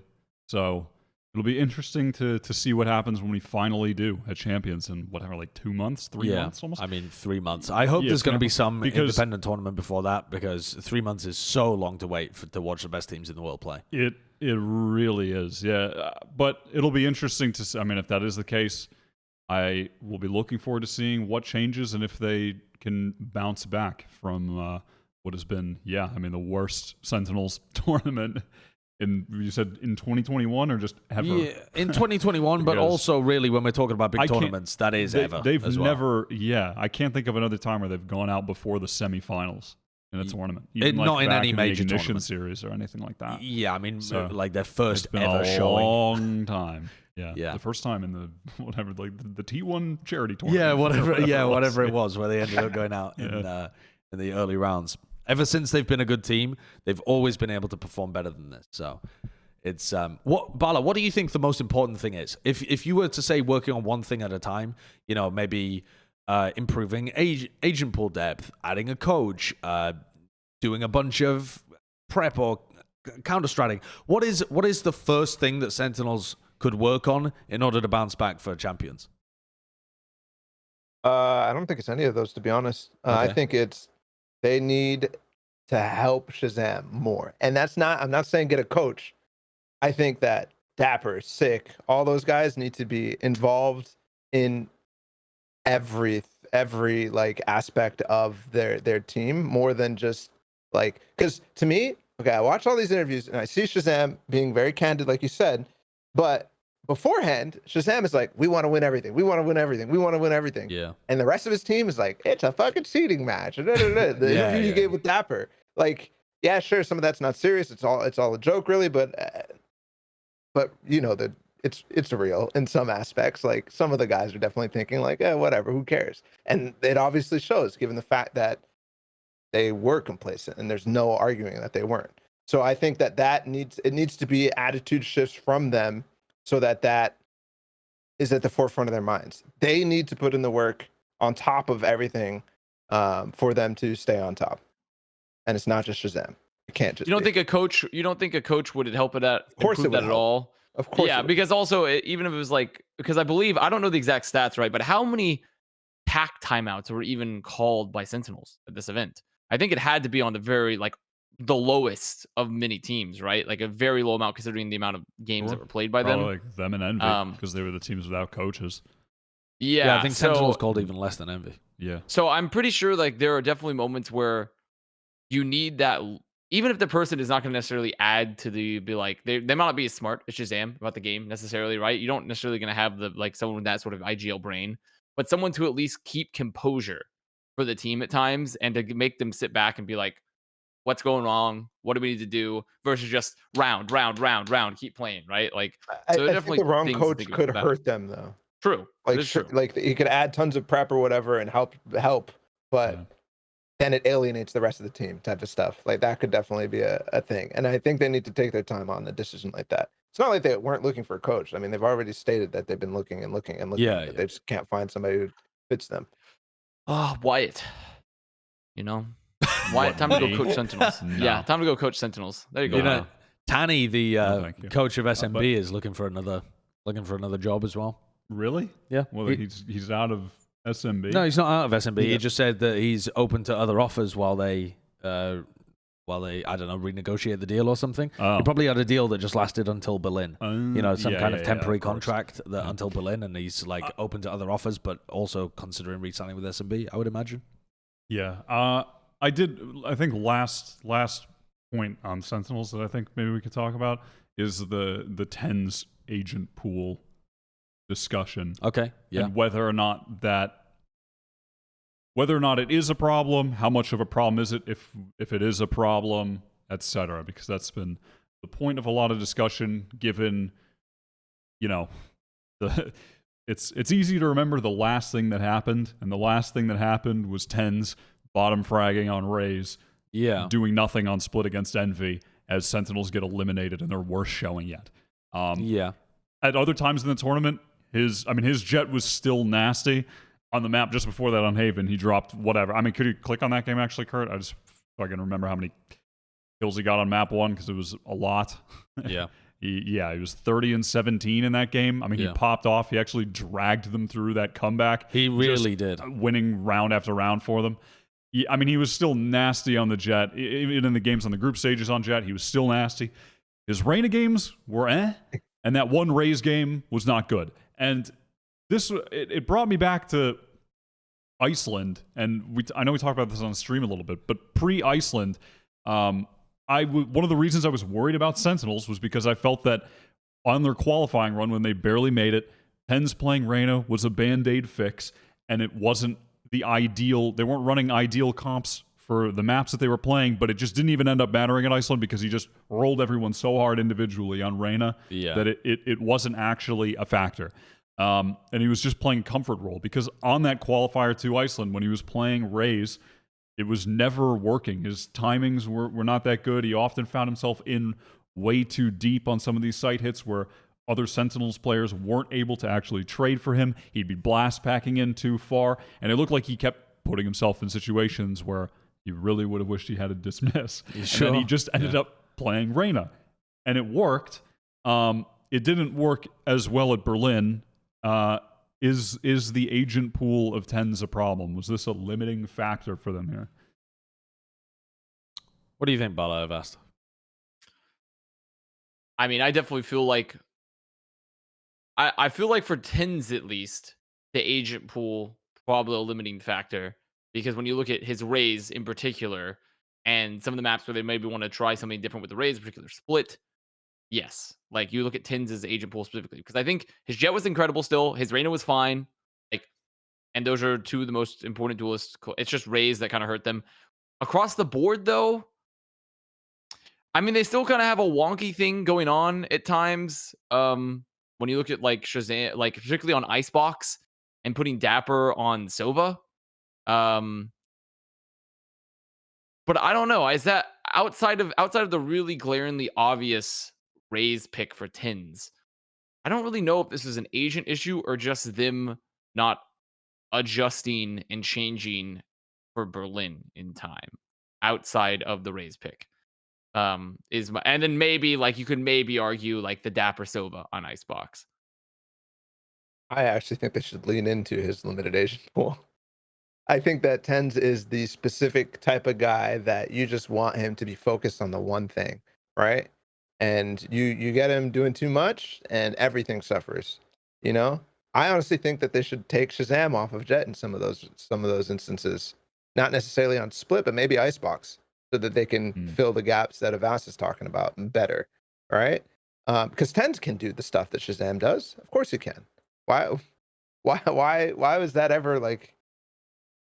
I guess it makes sense because they were trying to patch it since they had the roster change in the first place. But after time, it's like, do you still really want to be doing that? Okay, well, I've got a thought experiment for you then, Balla. If TENS plays Jett, if we're thinking just about Icebox, right? Yeah. TENS plays Jett.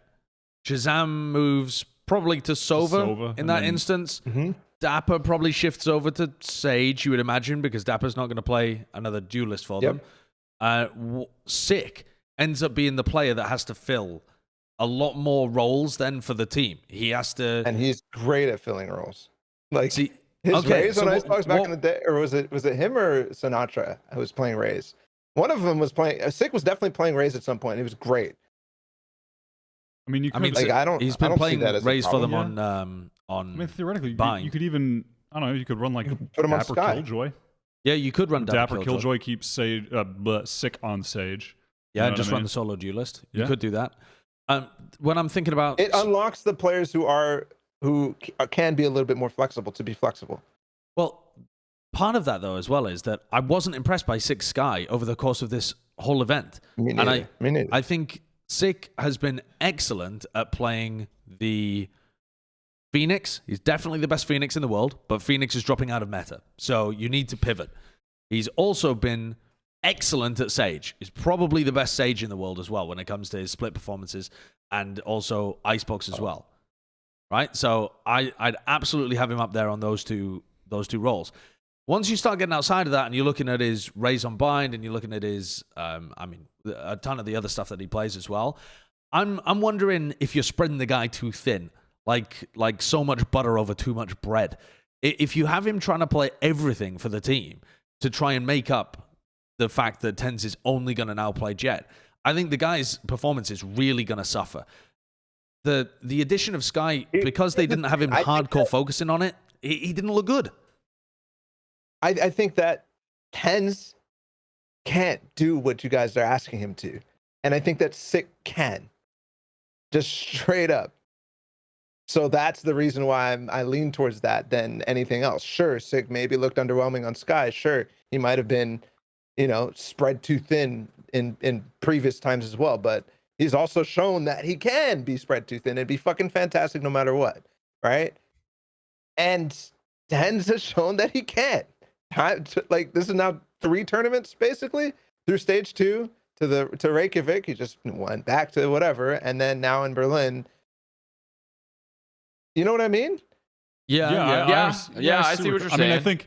I mean, for a while now, I think it has just been proven that he needs to be on Jett primarily, and then also Reyna. I mean, those are the 2 agents he can play. Is my biggest thing, right? Look at any TenZ interview and stuff like that. He just likes to be comfortable. The whole reason why they won Reykjavik is because they made TenZ fucking comfortable. Like, the entire time. You could see it on their cams. Their entire goal was to hype TenZ up so he could go crazy. Yeah. And that's not a lasting strategy if you actually want him to be uncomfortable down the line too. I don't know. Yeah. So, I mean, maybe a key for them then if despite the nerfs that we talked about earlier to Jett and Skye, I don't know. Maybe the direction they just need to head in then is Sick goes more hard playing the Skye, and they do the double duelist Jett Skye with TenZ. Yeah, with TenZ and Sick, and then Shazam has to just not really focus on Jett anymore and just heads over to strictly playing more of the support roles. Maybe that's a potential direction to head in. Yeah, it requires a lot more focus, though, from Sick, I think, in terms of getting his Skye up to scratch, because it felt like they approached this tournament with the idea that they were mostly just going to have Sick play when it came to Breeze, and that was it. And then it's just such a crucial component of the meta right now to have a team that your flex player doesn't look comfortable on it at all. I don't think it hurt them massively when it came to those. The team that ended up beating them, though, in the group stage and took the first map at LAN off them was G2. And nobody had those expectations for G2. We thought that they were setting themselves up to get clowned on. We had so many clips just joking on G2, expecting them to not do well. And I mean, there was no other team that I think stepped up so significantly from their online performance to LAN. It was just actual LANable behavior. Keloqz you made a top 20 player list, and listen, if I had made one too, Keloqz would not have been near the top 20 players at Berlin list, but he absolutely was one leaving. I mean, he was one of the best players there. He stepped up so much for the LAN. It was very impressive. And I think that was the case for the team generally. It looks... What I was really happy with Keloqz in particular was that the team was far more synced up around him. They were both setting him up more effectively at times, but also able to play off of him and what he was doing more effectively, which I just felt was such a problem watching their online games, where he would just always end up being in way too deep on a site exec, or in some instance no one there to help him, things like that. And that was far less, not even really a problem for them at this event. I was very pleased to see land Keloqz. Yep. It felt like he was much better supported. I think that was the major thing too, is that they were using their utility and scaling alongside him and just assisting him in those scenarios. He was making better decisions, but the team was just on the same page as well. I'm amazed, honestly, because when you look at the EU qualifier to the EMEA qualifier, that was 4 weeks, something like that, I think, where G2 had not really made any development, as far as I could tell. Maybe there was a bunch of internal stuff going on, but in the actual match performance, they didn't look any better than they had done a month earlier.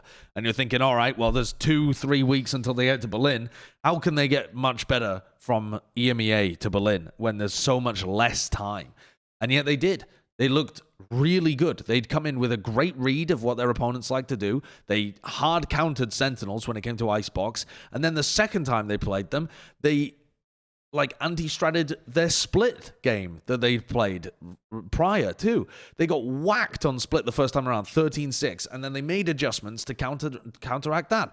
I think they came into this tournament with a clear desire to win, the experience to be able to perform at the LAN level, and their rookie player, I say rookie, their least experienced player, Keloqz, absolutely stepped up to the environment too. It's I mean, he seemed to be loving it. Yeah. I mean, he was getting a 3K every other round, and you just He was going you'd only see his crazy. torso on cam. Never actually He was saw also doing Keloqz's the face. wrist. Yeah, what does He he was look like? throwing the wrist around after every fucking Only seen round, his every time he got torso. the 3K. I thought he was good. I was French so concerned for his wrists that entire event. Genuinely, I was just Gonna ready to snap watch him his through wrist excitement? snap on stream. He was out. I mean, yeah, that was giving me anxiety. But It's literally in France, this is like a thing. They just snap their fucking hand all over the place. That And used go, to be a thing in the "Caste." UK. That used to be a thing when I was growing up in school in the UK, and my parents would say, don't do that, you're going to hurt yourself. yeah, he was just doing it with such aggression. I'm like, dude, you're a gamer. Stop. You're a fucking gamer. Please. No, but Valorant's cool. It's cool to be a gamer now. Wyatt, you have to remember that. Right. It's True. cool to be a gamer. It 'cause is Valorant cool to be now. a gamer, but it's not cool to break your wrists at LAN, sub in their coach. But yeah, that was a really seen impressive stuff. performance from G2. I am impressed, and they won. Also, I don't know if Cloud War. anyone else felt this way. I felt like it was kind of a return to old Mixwell impact at this event a bit, with him moving over to play a lot more Viper as well, but still pulling out the Raze occasionally, but mostly the Viper and such. Well, I don't think did he play Raze at all, or am I misremembering? Yeah, he No, he did. did. He Yeah. pulled No, out he did, Raze yeah. once on Yeah. split. Yeah. Yeah, he that was did. their And big so- split adjustment. And it was good. Yeah. Yeah. So like I think to me when I was watching Mixwell like on a different role though, it felt like he was doing an excellent job in his just in general. I felt like I was seeing Mixwell get so much done at times. And then he had that, oh God, I'm still hurting over that near clutch on Icebox versus Gambit, where he got the 3K and they just couldn't convert. Oh, that was pain. It was so And then that's actual one's pain there when he because was I the really did 1v3. think I was legitimately, we were all saying it as well heading into that match, but like at one point G2 was looking like the most consistently good team at Berlin for EU. From EMEA, yeah. From EMEA. Throughout the group stage, yeah, they looked Yeah, they very were good. the most consistently good. Obviously, Gambit had higher peaks, but we were just concerned about their form overall. G2 looked so good. But I think overall, considering where they were at heading into this, everyone that's a fan of G2, and especially Carlos looking to farm fucking interactions with KEKWs again on Twitter, should be really happy about where this team can go forward. I know. Who would have thought that at the end of Berlin, G2 would win the clout impression war? Who would have thought? But they did That it. truly is bizarre, They isn't did it. Yeah. You they take a fight against outperformed Sentinels. Sentinels. Yeah. Yeah, it's pretty funny. It is sad though. That Sentinels social media manager having a rough time. You hate to see that. Yeah, pretty brutal. I think this was crazy. Avova was just a rock on defense as well. Yeah. He was really consistent. I have so much respect, especially for Nuki and Avova, the two former Heretics players that moved over into the squad. I feel like they are the foundations, the rocks of this team. But I do agree with you that Mixwell and Coldamenta as well. Coldamenta definitely performed better than he had been doing online. But Mixwell's the like sick of this team, I guess you could make the same comparison, where he can play the duelist if he's required to. He's also got the capability of playing the Skye for them. He plays the Viper. He plays the Killjoy when it comes to Haven. He's their fill player, their glue player that makes the comps work. And at this event, he did a huge amount for them. He's also their captain and a really experienced player that you've got to imagine helped Keloqz get in the right mental state heading into these games. I think they've got a beautiful blend of experienced players that know how to perform at LAN, plus that injection of talent that comes from Keloqz if he's performing at his best, which he was, and then also Nuki. And Nuki's a great blend of experience and talent. So, this is like the G2 team that I was hoping to get when we saw them qualify. I was just concerned that they never reached that potential during EMEA. So they are in the last chance qualifier now, right? Yes. Yes. Yeah, they due to their loss in the semi-final, they do have to go through LCQ. Right. And they're not even necessarily favorites for it. I mean, that's going to be because a tough they're in there tournament. with SMB, and SMB are crazy online. So, but I think their big takeaway from this should hopefully be that they did a great job of empowering Keloqz to play his best. And if you can replicate that same environment, be it the attitude, the hype, the prep, or if it's just figuring out certain ways that you helped him play at his best in the server, try and replicate whatever the hell you did here with Keloqz. Because if he continues to play like this, you've got great chances of going to champions. Yeah, definitely. I think that I think you guys are overhyping the results here. I honestly think that they went through this group and they were going to make it out no matter what. Sure, they took out Sentinels, but look how weak Sentinels looked. And then they beat Crew. And then they got shit stomped by Gambit down the line. But also, Balla, sounds like you hate Crew. The real problem. Vamos. Oh no, Crew Army. The argument, Balla, of like, look how bad Sentinels looked, they look bad because they lost to G2. The loss to Envy as well is only one part of the triple whammy, which was losing Icebox to G2 and then losing the match to G2 as well. Yeah, and it was also, I think, it was that G2 effectively changed from that the first close BO3 loss into then just rolling them on the second one. And it wasn't from a lack of trying from Sentinels or anything like that. I mean, you could see when they were winning rounds, they were getting hype as fuck. They just couldn't win. G2 were just they made good adaptations from the first series to the second. Yes. And I'm not trying to take away, like, I think they still looked pretty decent. I just think they're still in that potential phase. I still think they're in that potential phase where right now I don't see them like getting a top 2 at a tournament like this, or I just still don't see it from them. But I do see like Keloqz being a superstar in the future. I think some of their ideas about their comps and stuff like that don't really make that much sense. Like, yes, I like that Mixwell is flexible, but it also makes it so that for some reason they don't play Sentinel on maps where they probably should be, or with comps that they probably should be. For example, like their bind comp, I'm like still scratching my head trying to understand. But because that's like what Viperless, and then they play no Sentinel as well. And I feel like he's such a good Sentinel. I feel like if they push him into that role, he'd be really, really good. It's like the opposite of the sick effect, actually. Either way, though, like they did well against Sentinels. They did well into the semifinals, and the Gambit wasn't a ship stop until Icebox, but that was bad. Oh, and the 13-0 was a be, sad end. I mean, that needs to be like forefront in people's minds, because you don't get 13-0'd in the semifinals. Like, what happens for this to be the case? Yeah, this was incredible scenes. But also, this was Gambit playing unbelievably. Like in round 5.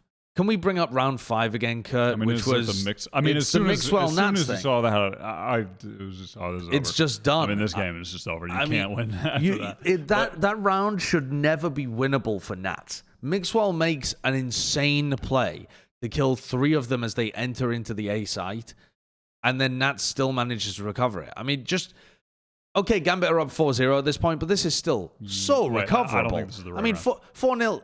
I think it is, it's isn't it? Round 6. Oh, was it round 6? That's the next one. I see. No, it's not. It is this one. Is it this one? Yep, it's this one. Oh, it is. It was a rifle round. Okay, yeah, you're right. It's a rifle round. Oh, yeah, here it is. Sorry. So it's 4-0, but this is really recoverable. If you're down 4-0, it just means that you lost pistol and you lost the bonus. That happens occasionally. But Mixwell in this position, hears that they come in. Okay, whiffs the first one a little bit. Gorgeous spray, manages to reset, and Nance is left in a 1v3, which should never be winnable for him. He doesn't exactly know. The spike's down. They know where Nance is. And he runs into Mixwell. I mean, he runs into him. And he jiggle peeks back around the corner. God, I've never seen a play like this before. Yeah. This move that's coming up here, it's like, what is this? I mean, it's just the fucking juke. Yeah. It's crazy. And at that point, I feel like the soul just left G2's body. I mean, it was just a wrap after that. I mean, it was also interesting. I don't know. They had the Nookie switch over to Reyna, which was, I don't know. I don't know why they necessarily changed that. Not that was the most they swapped off the impactful Raze, thing, especially. but I was actually Raze is really good. Typically, I'm not a fan of the Raze on Icebox, but I was liking his Raze on Icebox. But I mean, regardless, that was a sad end for G2, and that was even off the back of on the first map having a pretty close showing on Breeze, which was the Gambit pick. And that seemed like it was not going to be a close map, but they actually made it close, and then it was. Listen, a tragic end, but the main thing for me with G2 is just they stepped up for LAN. They seem to have fixed some of the critical issues surrounding integrating Keloqz into the team. They might still be in the potential phase. I can get on board with that, but I have a lot more belief in their potential now than I did a month ago. Do I also think, though, that they got an easy quarterfinals and probably would have gone out in quarters if they matched up against another team? Yeah, I think that's pretty reasonable, too. That they got lucky in some sense facing off against Crew, but I mean, the same could be said for Envy going through the group stage, too, right? It's that's part of the wild shit that you get with random draws in both groups and playoffs. One of the teams, though, that if we're talking about insane clutches, like, for example, that Nats 1v3, let's talk about 100 Thieves for a moment, because the Gambit 100 Thieves game will stick very firmly in all North American players' minds as being the only time where Gambit was taken down at this event, right? Gambit have one loss. It's in the group stage. It's to 100 Thieves, and it happened in wild fashion.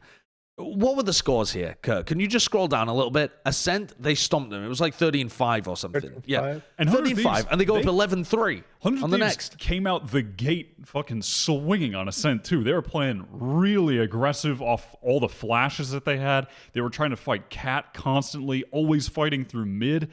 I was liking what I was seeing, and then it just fell apart. Yeah. And Gambit just rolled through the end of that game. Until Icebox, where they go up 11-3 and suddenly there's 10 rounds in a row won by 100 Thieves and then split as the 10-13 game as well. To me, the story of 100 Thieves really was that LAN experience matters and can be translated into match success. Maybe not tournament success, because 100 Thieves then also managed to clutch a ridiculous game against ACEND, and you could argue that 100 Thieves looked like the worst team in both of those games that they won against Gambit and ACEND. But all right, small technical issue there, but we were talking about 100 Thieves, and I was saying that I think their LAN experience allowed them to maintain composure the whole time, and I was impressed with what they were able to bring out, especially towards the end of those matches. Especially Nitro, Hiko, finding those huge moments in big pressure scenarios dragged them over the finish line in those two games.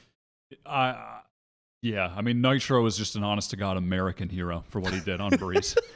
Nitro's going to the White House. For what he did on Breeze to beat ACEND, I mean, it was just beautiful. It brought a tear to my eye. There were fucking eagles flying in the sky, fireworks going off. It was fucking, I mean, it was unbelievable. He had 50% of his kills, 12 kills in the last 5 rounds. He got a 3K 10 rounds in a row at the end of the game. It was unbelievable. And he went from the beginning of that game on Jett, he was just not finding value, and then at the end of the game, he just every single round he was getting crucial multi-kills. It was unbelievable. Yeah.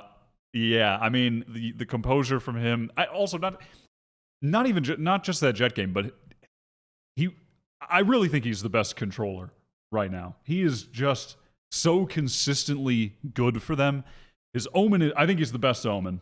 Yeah. And his Astra, which they just brought out, but it was cool that they did that little comp switch mid-tournament, whether to, for whatever reason, maybe throw off the KO prep that people had been doing. And he was playing Astra on all the maps. His Astra it's just excellent despite him being, one of the later controllers to switch over to playing more Astra. I mean, he's just damn good, man. And Ethan was excellent throughout as well.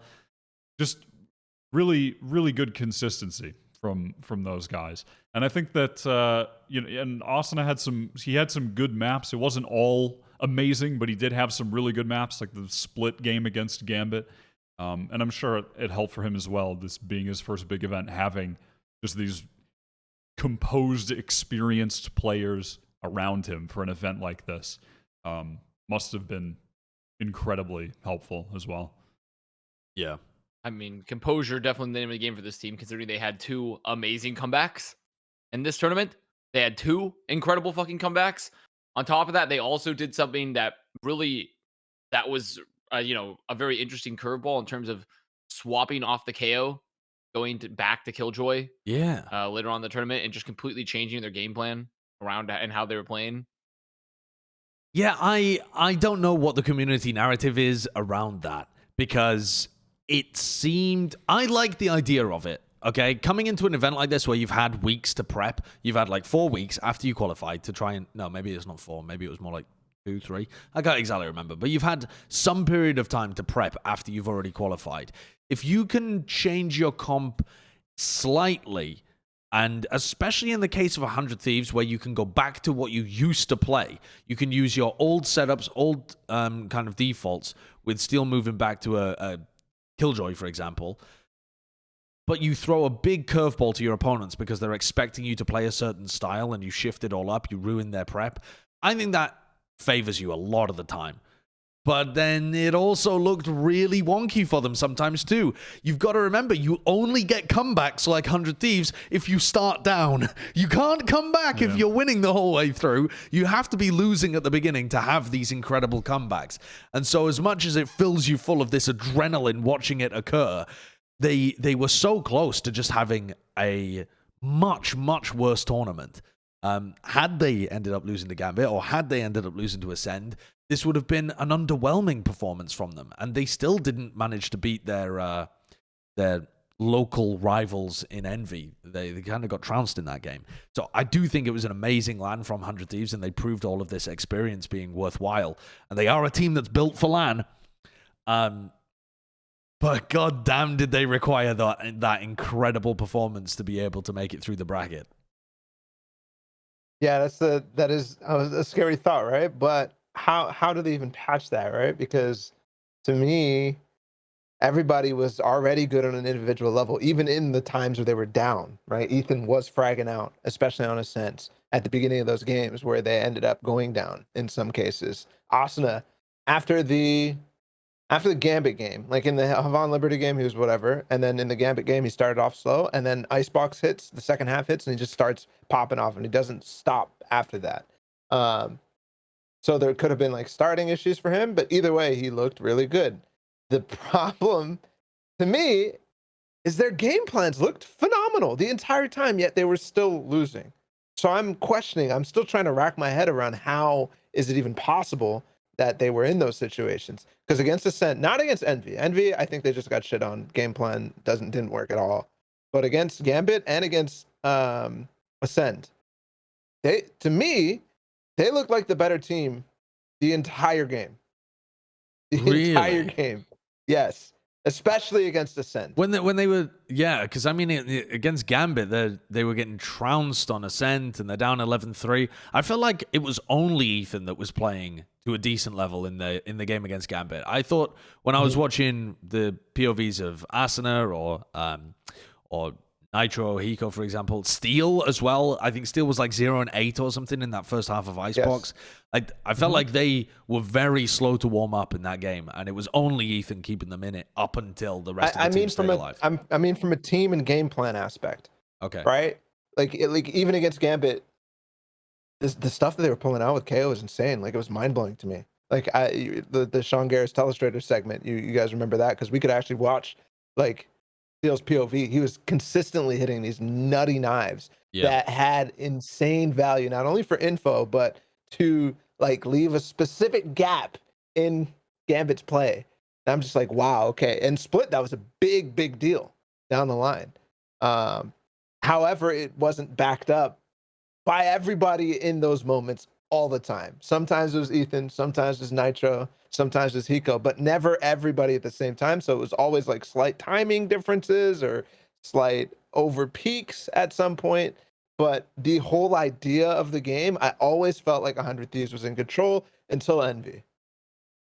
Okay. Yeah, I mean, individual performance, I think, plays a role there because they definitely did not. Like, you can have the best game plans in the world, but if you can't execute on them, you're never going to beat very top tier teams, right? And I feel like that's oftentimes what kind of ruined 100 Thieves. I wouldn't say that was like the main factor by any means, but a lot of the times when you watch them, like, their map control is pretty solid. They're like, they were making sure to just clear angles. They're using either KO or Killjoy to keep, they use the KO to get the info, deny a setup, or when they're on the Killjoy, they were keeping the map. They were keeping a lot of map info. They were keeping a lot of good looks for Steel.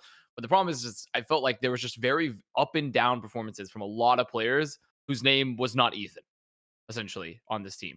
Like, everyone on this team had a lot of up and down moments at this event.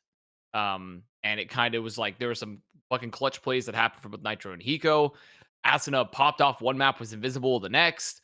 I mean, at one point, Hiko was playing also like an incredibly, like, I think a much more supportive style at Sova and was getting in a lot more frequently earlier in this tournament. And then towards the end of the performance, we were once again spamming the green screen clip of where the fuck is Hiko? Like, on a synth. Like, so I feel like there was a lot of up and down for this team. Honestly, there was too many variations in play aside from really Ethan, who is by far the most consistent to really execute on everything they're hoping to achieve here.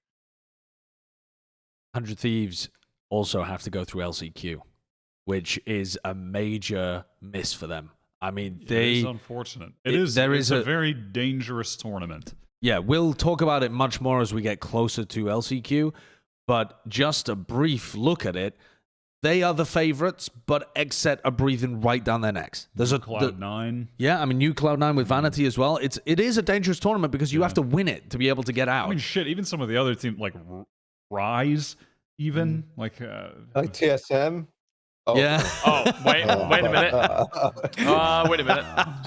Wait a minute. Just catching strays. I know. Unbelievable. Yeah. But it is a dangerous tournament. And they had the opportunity to be able to, I mean, they directly had the head-to-head battle with Envy, and then if Envy had won the tournament, then they could have got in. So they had two separate paths where they could have made champs, and now it's back in their hands. Do you think they showcased enough at this event for you to be really confident that they are like heavy favorites at LCQ? They should be favorites on paper. They were the team that ended up going to Berlin, except we're right behind them, though, when it came to the domestic qualifiers. Yeah, barely lost. Like 13-11, 13-11 was. I can't remember. Something like that. I can't remember. But it was very close. Do you think that they've shown enough? I mean, LCQ is going to be on LAN. Yeah. They're definitely the favorites. Yeah, 13-11s. Oh, it was. Yeah. I mean, they are the favorites. Yes. This experience is also going to be good for them. A lot of the other teams don't have the same level of LAN experience, right? Mm-hmm. So those are some positives. I do think they are the favorites, but they absolutely could lose. I mean, there are other really good teams there. It is a dangerous tournament. So one of the things when I'm looking at LCQ and contrasting it to Berlin, ACEND is not going to have to play against genetic freaks on Jett. I mean, on their run, he had to play against. Okay, Gambit don't necessarily have somebody like that, but he had to play against ACEND. He had to play against Yay. He domestically has to play against Tens a lot, and players of that caliber are not going to be at LCQ. Like, who's the best star duelist player? It probably is ACEND if we're talking about LCQ it's like at that point. And then Zekken? Sure, yeah. If Leaf's going to be playing a bunch of Jett, Zekken's been playing more of like the Skye stuff for them recently, though, right? So that's true. Yeah. he doesn't have the opportunity, I feel, to take the same risks and still get away with it that some of these other players Maybe do. Bay? Huh? I mean, genuinely, at LAN, genuinely. Lanimals phase? Actually, for some reason, I didn't even think about the fact the FaZe are going to be there. I mean, FaZe are crazy at LAN. I'm sure they're going to be crazy. The FaZe on LAN should be pretty funny. Should be fun. So you have to explain, because I'm sure a lot of people are like scratching their head. FaZe on LAN, like sure, because FaZe have never actually played at LAN in Valorant, but those guys played on LAN every day in their Overwatch careers, and they were ridiculous. I mean, Baby and Corey especially both have the attitude that they enjoy playing at LAN. They live for LAN. They turn up. They also have insane levels of confidence to back that up as well.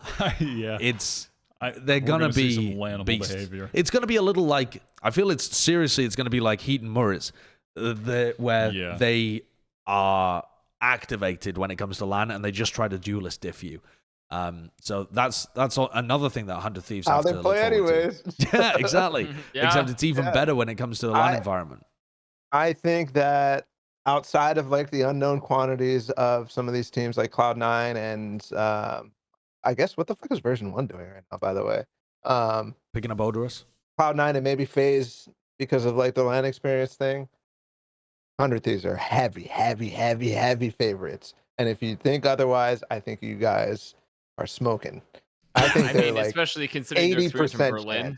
Chance. Like they just played. Yes. No, maybe I'm smoking.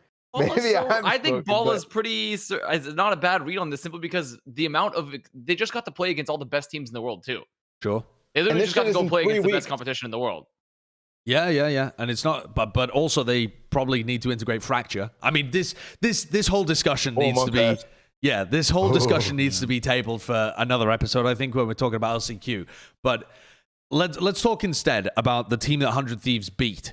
Crucially, that enormous comeback with the Bald Eagles crying in the air, where they beat the EMEA team, the EU hope of ACEND.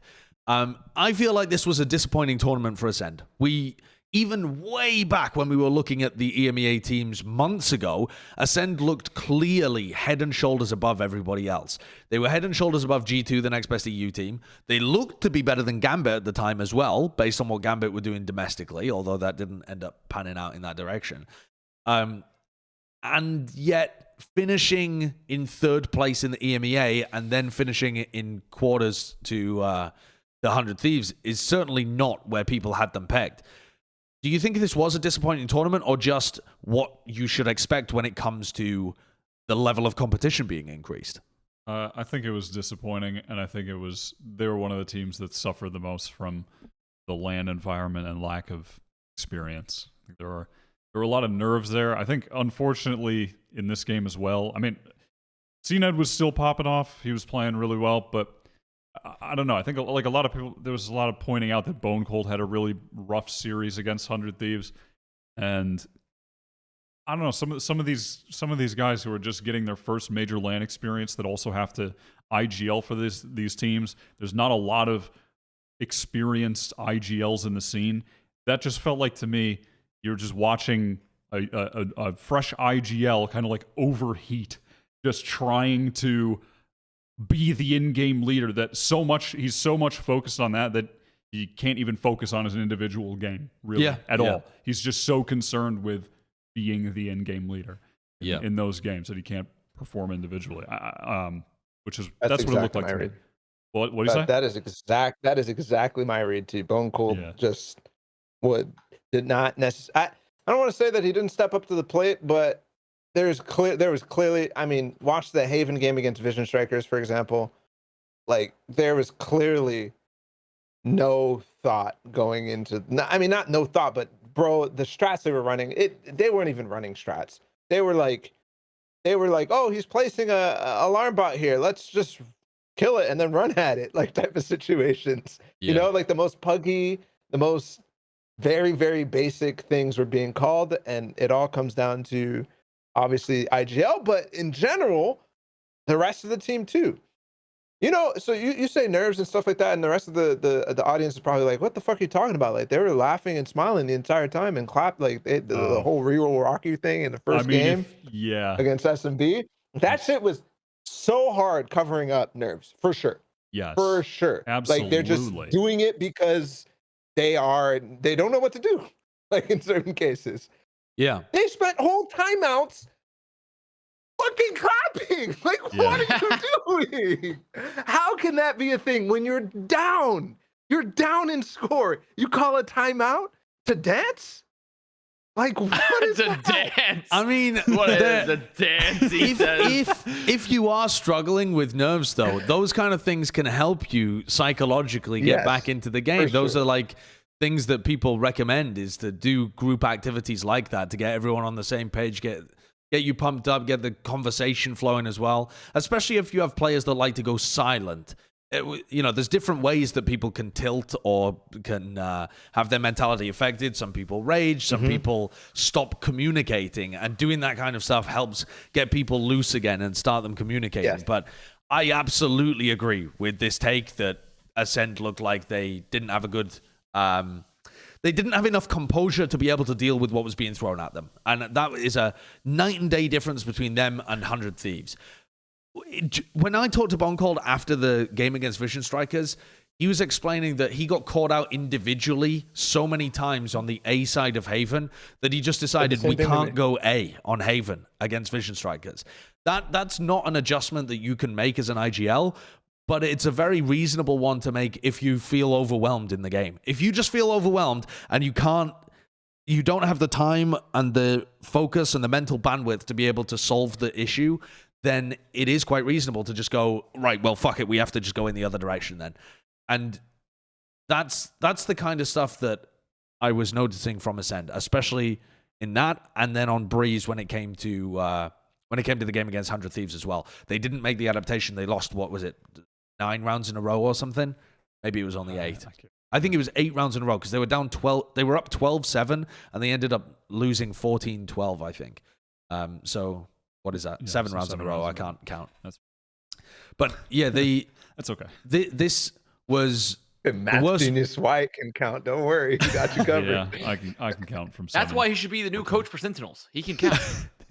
This was the worst tournament I've seen from Boncold, and I definitely think it was because of the IGLing stuff. Yeah, he is a really good individual player, and unfortunately, people might not know that because of this result, but he is. I honestly, I still have hope for ACEND, though. I think moving forward, this was a good experience for them, and hopefully moving forward, they can feel more comfortable. Yeah. I think the worst case scenario would be CNED not showing up at LAN. But since he actually showed up at LAN, funds and ACEND are safe. Like, if you still have ACEND funds, like, you're safe. Because Charles Neddington showed up at LAN, and it's okay. Like, they can still win. Starso to show up, though. Yeah, at some point, he needs to, because he didn't show up this tournament. And I do want to bring up another point real quick before we move on from, like, the IGLing and Bone Cold and stuff is, sure, he maybe had a bad performance, but you also have to put him up and stack him up against the IGLs that he was playing against, right? He was playing against Vision Strikers, which is tactically, strategically one of the best teams at the tournament, like hands down. And then he played against Steel and Nitro. So that is what a hard thing to pit yourself up against.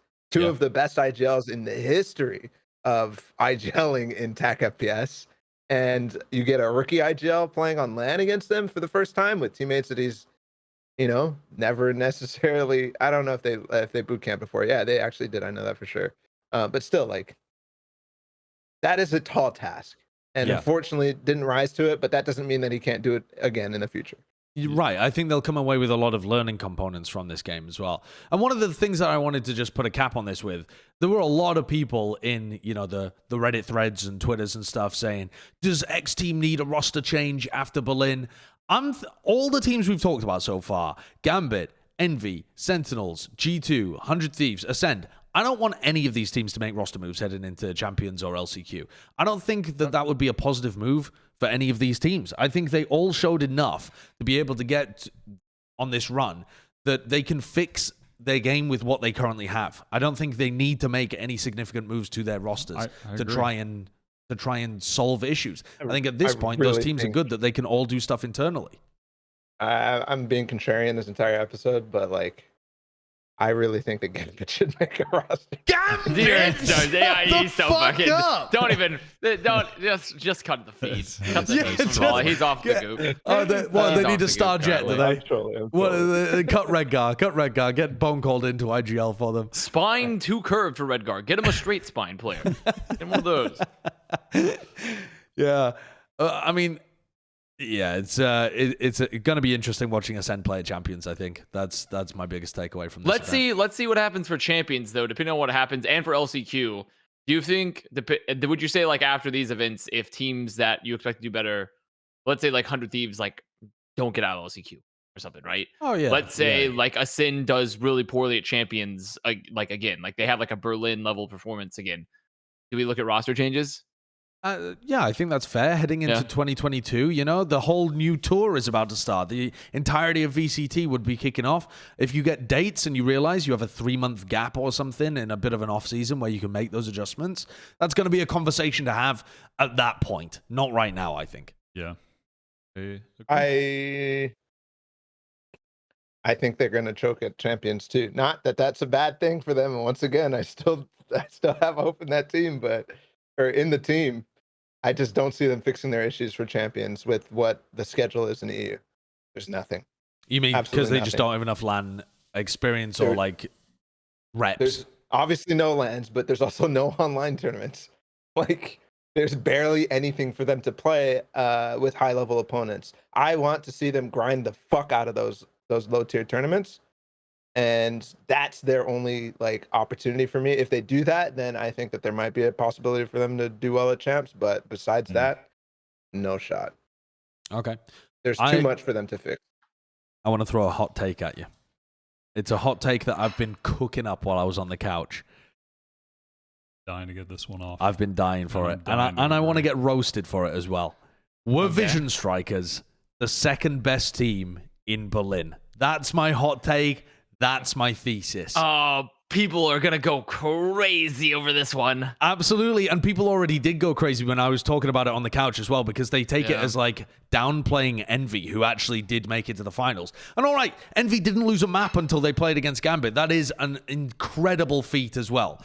But when I was watching this Vision Strikers game against ACEND, they blitzed them. ACEND are not a bad team. And 100 Thieves struggled to be able to take them down in the end. It took an incredible comeback on Breeze. Both of those teams were pretty evenly matched. Vision Strikers dumpstered them, and it wasn't particularly close. Vision Strikers had phenomenal plans, setups, incredible individual skill. Buzz was set up to boom his opponents. King was always there. Stax had phenomenal 1v3 clutches when they were playing in their knockout game as well against Gambit. And if we want to talk about the game against Gambit, that's the only map that Gambit lost when it came to the playoffs. To me, when I'm thinking about these teams, and even when I was watching the game live, Vision Strikers Gambit, I had the feeling that because of this random group draw, it was very possible you could get a potential finals matchup in the first round. That would have been the case for any way the tournament had gone. You could have seen Envy Gambit in the first round if the seeding had matched up in that way. That's theoretically possible. I came away with the impression that there was a strong chance Vision Strikers were second best, maybe third best, but way higher than they actually placed in terms of their genuine level. What do you guys think? Are you buying my hot take? I mean, I think they're at least higher than where they finished. I think, for sure. Which is 5th to 8th. Yes. Yeah, absolutely. I mean, I think also they did end up in that game against Gambit as well. I think they're just on bind, their comp and the way that you have to play with that comp just simply does not work against Gambit's approach to that map. It's just a hard counter to it. And also, I think in that series against Gambit came down to those two things to me. On bind, their approach to the map with the breach Skye playing aggressive on defense, it just doesn't work against how Gambit play. They play the map so slowly. They're going to find those picks when you push too deep on defense, and that's what they did. The other factor for me in this was, I think some of the individuals that were hitting, who typically will pop off and were popping against ACEND, were not great individual performances in this game against Gambit, and I think those two factors are what lost them this series. Overall, though, I was still impressed with Vision Strikers. I don't know. It's hard to say if they were the second best team or not, but they're definitely better than where they finished in the quarterfinals. I mean, they just are. What do you think, Balla? I can see you doing some counting on your hands. You were counting to 3, counting to 4. What were you doing there? Run us through teams. I'm looking at the placements. I think top 5, top 6 is reasonable to place them in. That's still in that range of where they finished. But yeah, I mean, if you say that they went out in 8th or something like that, that sounds ridiculous. Maybe top 4. Even compared to the other teams, though, what are all the other teams that went out in quarters? Crew, Sentinels, ACEND, Sentinels, and ACEND. I think they beat all those teams. Yeah. And then in the next round, I think they beat G2. I think that I think they probably I would maybe say that they were the 3rd best then. In this event specifically, I think I would obviously they lost to Gambit. and you put them behind Envy. Envy. Were stupid on point. Yeah, and I think that if and Envy that's showed up with that reasonable. individual level, and I think they probably Envy could beat them, but I think I would probably put them in like 3rd. Yeah, 3rd or 4th seems very reasonable. I disagree. Yes, more than where they place, sure.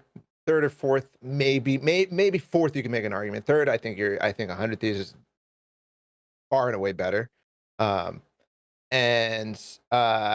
Just looking at their gameplay, sure, fantastic, whatever. Like they have great strats, they have great tactics, but they got exposed on bind, and their problems are still evident of not taking the right map control on attack. And just sticking to very basic, like full executes. They fully reverted on that bind game, and maybe that was because of a comp diff or anything like that. But I don't think that the rest of the maps are enough for me to be like, yeah, okay, great. Like, I think I underestimated them for sure. I think everybody probably, except like the few Redditors and fucking every single Plat Chat thread that are like, Korea, they underrate. Which respond from us, because everyone says we overrate minor region teams a lot. Yes. So Yes. However, I just can't put them above some of these crazy teams. I definitely can't put them above Envy. I think that's some. No, I would not. I would not put them I don't know. above Envy. It's hard to do that. I can see where you're coming from on that front, but it is hard to argue them over. I think we didn't see enough matchups for me to go say that for sure, because yeah, they beat ACEND, but once again, it's like, and maybe this is me falling back on the same fallacy, Josh, as you pointed about G2 when I was talking about them against Sentinels, but they beat ACEND, who looked like trash, and their issues showed even further in the different games as well, against for the same reasons, I guess, where they had trouble adapting to the strats that were getting put out. Buzz had an insane performance. I think Mako is insane.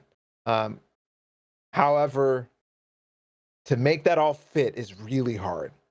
And they are making it fit with insane prep and strats, and not fully like gelling in the moment. Does that make any fucking sense? Yeah, like the on-the-fly teamwork that people were praising teams like Sentinels and ACEND for before they came into this tournament. Exactly. Which I think Gambit were the best at in this tournament. Yeah, I think so. That they were the best at that, and that's a large reason why they won. Yeah. I mean, For me, though, I really do want to hit on your point again, Balla, that we just didn't see very much of Vision Strikers. That's the part that I'm most annoyed about in this tournament. Yeah. My biggest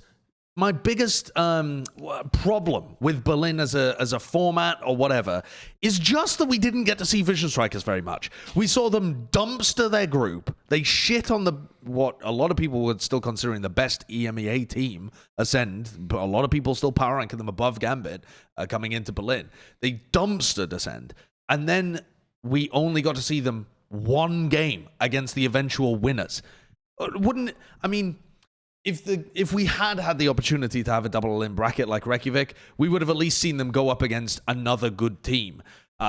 Obviously, I'm not saying that this was a format issue, but it's just one of the downsides of running a format like this is that there are occasionally going to be teams that get randomly seeded into your eventual winners and lose, and they are a lot better than you get to ever see. And I definitely feel like Vision Strikers was that team this time around. I would have loved to see them play against any NA team. With the statement, like, hey, Vision Strikers could have been third to maybe sixth, right? I think that is an appropriate range for them. But making a claim that they're the second best team is fucking outlandish. That is crazy. Yeah, and I can get on board that as well. I would have just loved to see Vision Strikers play against any North American team. Just one. Just please. Just one. And so that's what all I'm hoping for Champions is that they get to play against this other range of teams. And I think they're clearly the team that should be representing Korea right now. I think Newton with Yoni will have a chance at being able to get through LCQ, but this team, this team's the real deal, I think. I really think so too. I think they just kind of took an L on the map veto, which, I mean, they Blind is one of their really good maps. I just don't think that. I mean, they couldn't. They also have started defense. That. I swear, if Vision Strikers had started on attack, it would have been closer. Yeah, they lost that game on defense. It was just they just ran it into the Gambit default so many rounds in a row, and then they were just down significantly. Couldn't bring it back. I think also in that game. So you're saying mentally they collapsed or their attack couldn't come through, or what? Because that's. I mean, they barely even played any attack rounds. Yeah, they played like 2 attack rounds or something, didn't they? Yeah, they just had such a heavy disadvantage after their defense. They're saying that they had very few opportunities. I'm pretty sure they ended like, what was it? What was the final score? It was 3 like attack rounds. They just lost pistol and lost. Yeah, they didn't even play attack. They just lost on defense because all of their aggressive plays failed. Yeah. It was because Gambit played Gambit have the T1 default, and they just ran it into them. Here, let me ask a question. How the fuck did they let for Vision Strikers, a team that is so prepped? How the fuck did Nats expose the shit out of them down mid, like down short? How is that happening? Yeah, they do seem to be pretty poor at making mid-match adaptations that are good at countering what their opponents are doing. I think Envy did that. Well, actually, Envy mid-match adaptation, they were okay.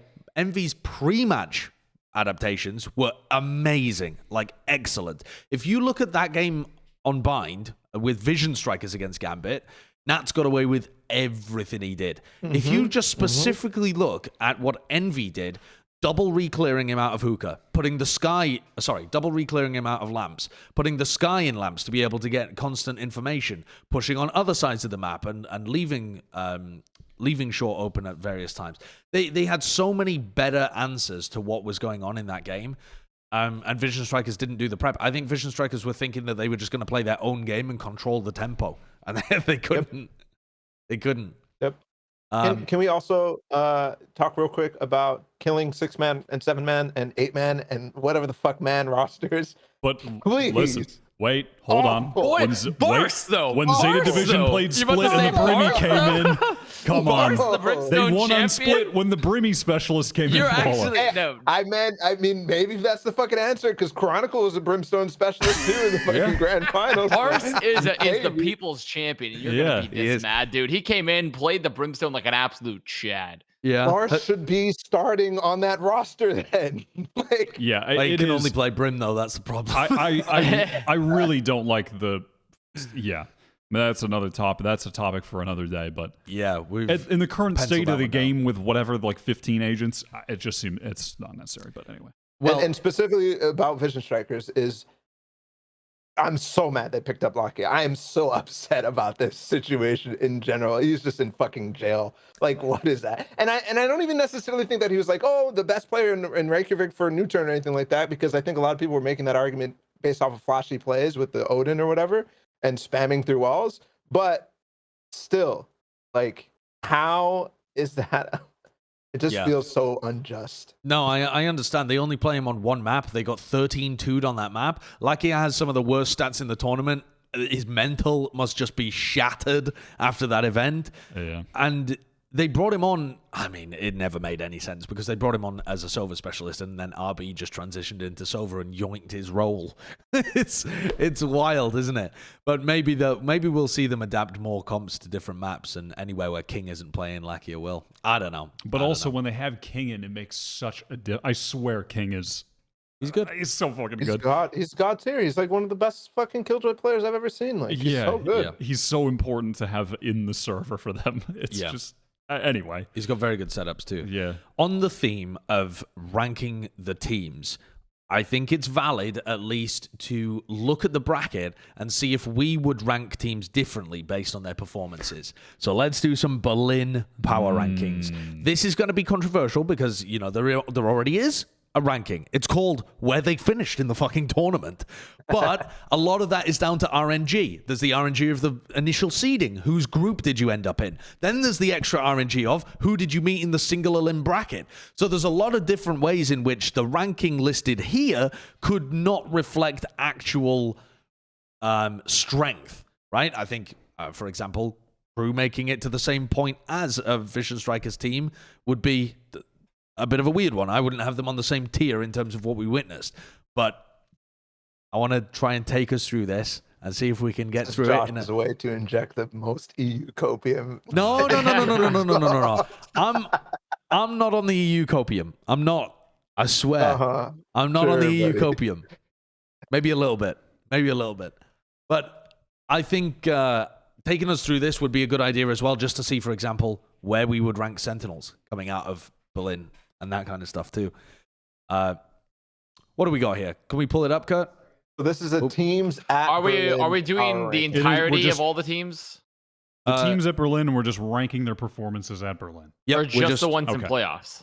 Okay, so it's not really a power ranking. It's just let's hindsight look at it. And Hindsight look at Yep, it. Yes. it's a hindsight looking at Berlin. What were the strength of the teams, right? So it's Berlin, right? So like because you think Vision Strikers theoretically, if you think they were number 2, you would put them in number 2 here. Sure, just based on theoretic. Yeah, it's just whatever you you would assess the strength to be. If you thought 100 Thieves was the third best team in the tournament and they should be ranked above, like a lot above G2, then you would put them in that situation. If you think G2 got a higher placement than they should have done because they got past Crew in the quarters, you know, you put them lower down. That kind of thing, where it's supposed to be in an ideal world, what would the strength of teams match up to be? I think we're going to pause, though, and fix it. All right, we're back, and this is the Berlin Power Rankings. We can bring them up for you, and I want to just get everyone's thoughts right from the top here. Gambit is number 1, right? Even though they lost to 100 Thieves, there's no questions about this. Gambit are definitely number 1. Number 2, Crazy Raccoon. I mean, to be fair. Oh, here we go. He's on the Raccoon copium. No. Number 2 are Envy. Number 2 Envy. Yeah. I'm on board with that. Yeah. I think that you look at the run that they went on. They crushed the North American side of the bracket. Plus they beat, I mean, it was a relatively easy group, but they did do very well there. We've already discussed it, but here's seriously where I would be trying to put Vision Strikers in there. But we've already had this conversation. Who would other people go for the number 3? Because there's no obvious pick here, right? The obvious picks, if you look at the bracket, are between 100 Thieves and G2. I, too, would argue for Vision Strikers here. But I'm also very okay with 100 Thieves being there. I assume you would be going for 100 Thieves, Balla. For me. Yes, 100 Thieves for sure. Do you weigh the win over Gambit heavily into that? Do I weigh the... No, actually, didn't even really think about it at all. But yeah, I mean, in hindsight, that's already in my head. So yes. I weigh it more off of like what I was watching from them more than anything. I know they did place third and fourth, but you know. My personal thoughts would be 100 Thieves, then Vision Strikers. Yeah. Because I think I think 100 Thieves showed that there's enough clutch potential on this team to win insane rounds, and also they are still overall. When we watched those matches, it felt like they have a less clunky roster to work around, like especially when you get to like bind, when you have Locky in for Vision Strikers, and in return, it also in general, besides just subs, it feels like they are overall better at making mid-round adjustments at times. So to me, I think Vision Strikers definitely goes into the top 4. I think their performance earned that. I think their talent earned that. My personal thoughts. But right now, Vision Strikers have to prove that they are more adaptable. And they just didn't. It didn't show, especially on the bind, obviously, which is the most key glaring factor of it. But it just didn't feel like they were flexible enough to break into the top 3 currently. Sure. And Vision Strikers also, we have a tiny sample size just because of the way the format worked out. So sad. I want to propose this thought experiment to you though, Balla, which I've been thinking about recently when it comes to 100 Thieves. Do you, in the games against Gambit and ACEND, where they required these monstrous comebacks, especially in the game against Gambit, where they have to win 10 rounds in a row, essentially, but also in the 12-7 down against ACEND, do you think if you run those games, let's say 100 times, do you think there are more instances where 100 Thieves don't even have to do the comeback? They're actually just the better team? Or do you think there's more worlds in which they fail to do the comeback and they just look like significantly the worst team?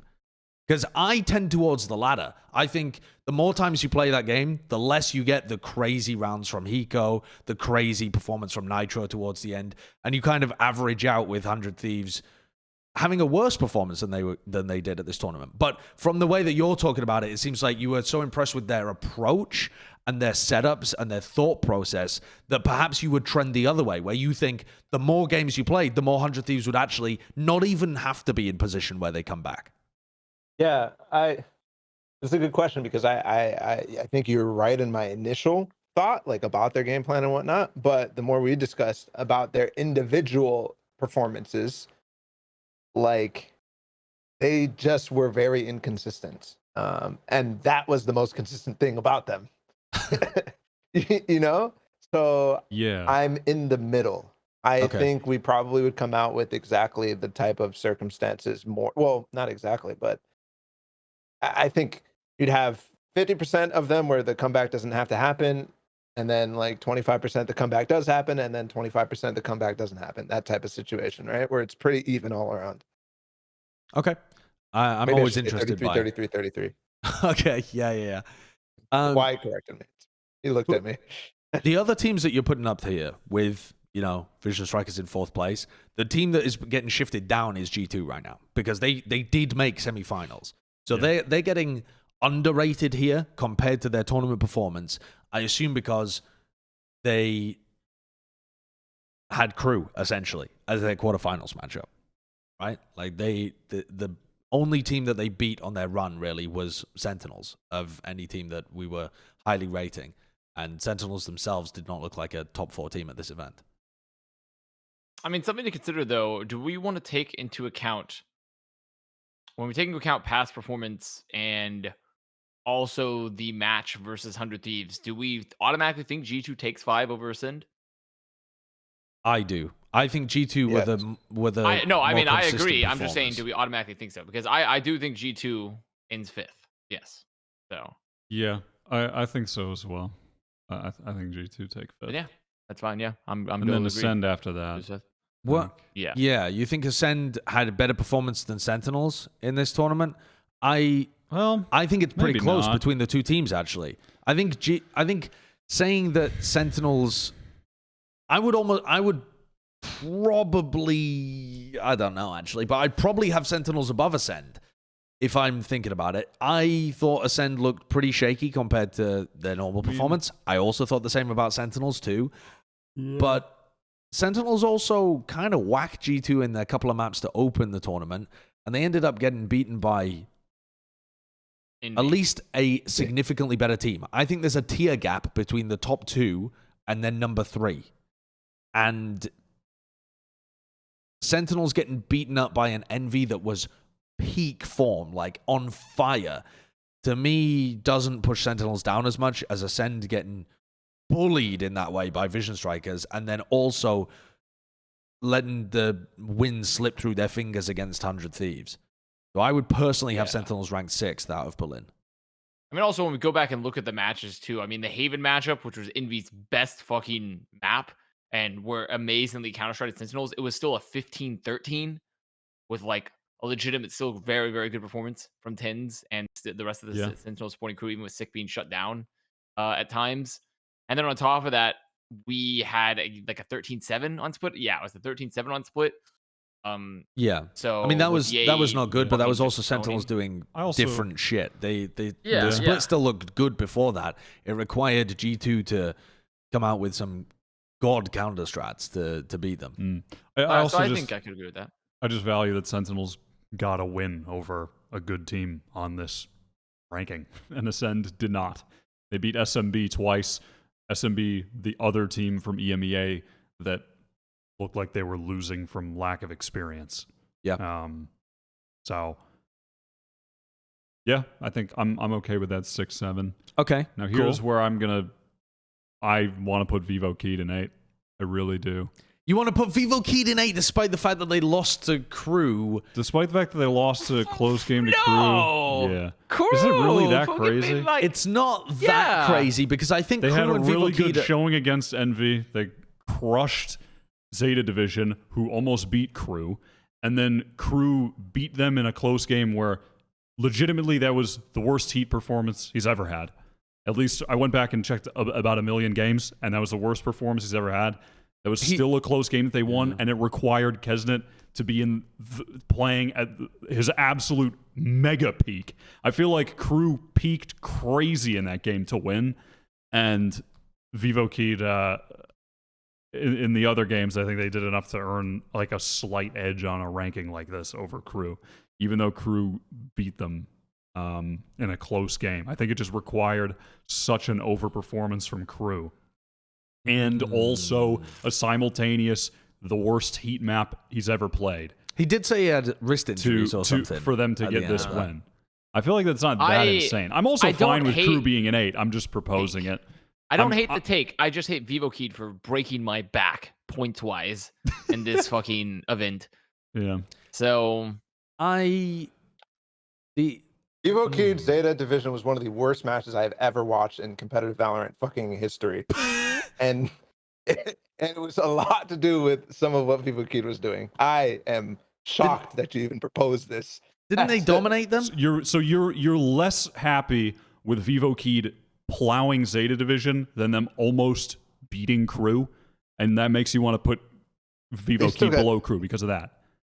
No, Crew other than that, like in their game against G2 as well, like they lost like pretty bad. They had solid moments, you know? It was fine, and I was more impressed by their plan and game plan than I was by Vivo Keyed the entire time. Vivo Keyed is literally fucking literally we're gonna duelist go diff kill. Yes, it is. We're gonna duelist diff. It is. And that's just so lame. Okay, it doesn't tickle the analyst brain, but Crew definitely had a worse performance against G2 than Vivo Keyed did against Envy. Yeah. Right? If we're contrasting their games that against the top 5 teams. And Envy came in second. Very fair. They ever that was not an impressive performance by Envy by any means either. Yeah, they started slow for sure. They definitely started slow. I'm also thinking about some of the other teams that we've got down there as well. Yes, please. Paper X, like fucking SMB, and I'm thinking about even F4Q. What was F4Q's performance like? I mean, they had some. I mean, F4Q had had some decent maps at times, but yeah, it's tough to really put them. Like, I mean, they ended up going 0-4 in their group. They didn't. I mean, that's pretty bad. You know. Now they did play against Sentinels in G2, but they had close matches in there. Yeah, it's very difficult actually to tell the difference in terms of skill from the Vivo Keyed Crew group to the Group A. But I think we all assumed that Group A was going to be way better. But when I watched the matches, I didn't get that impression. I didn't watch Supermassive plays and go, God damn, these guys are fantastic. They're just losing to great teams. I was watching Supermassive plays and going, holy shit, they're beefing.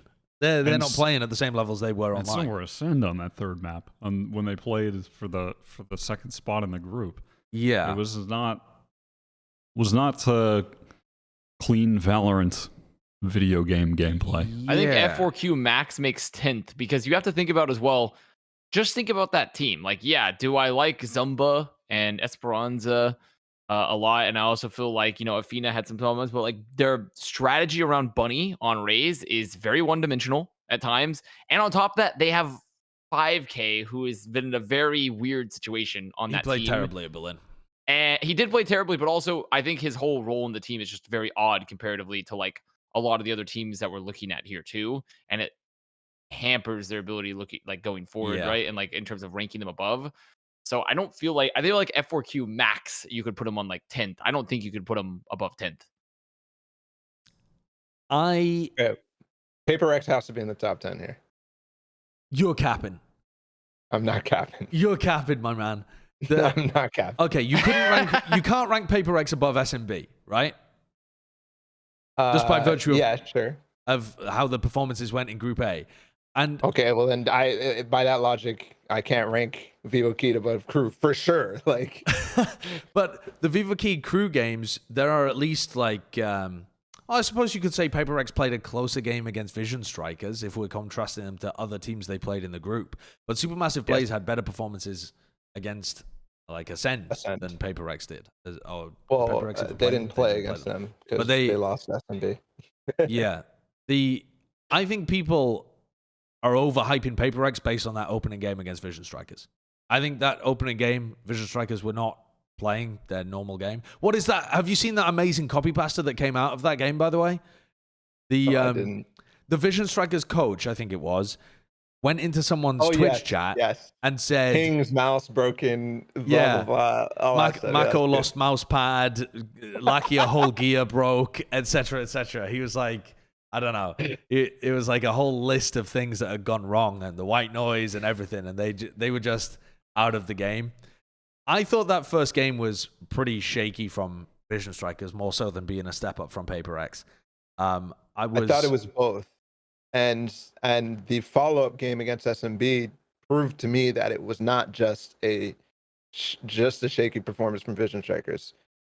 But they played really close against SMB. I wasn't impressed with SMB. They were getting hard counter-stratted by SMB at the same time.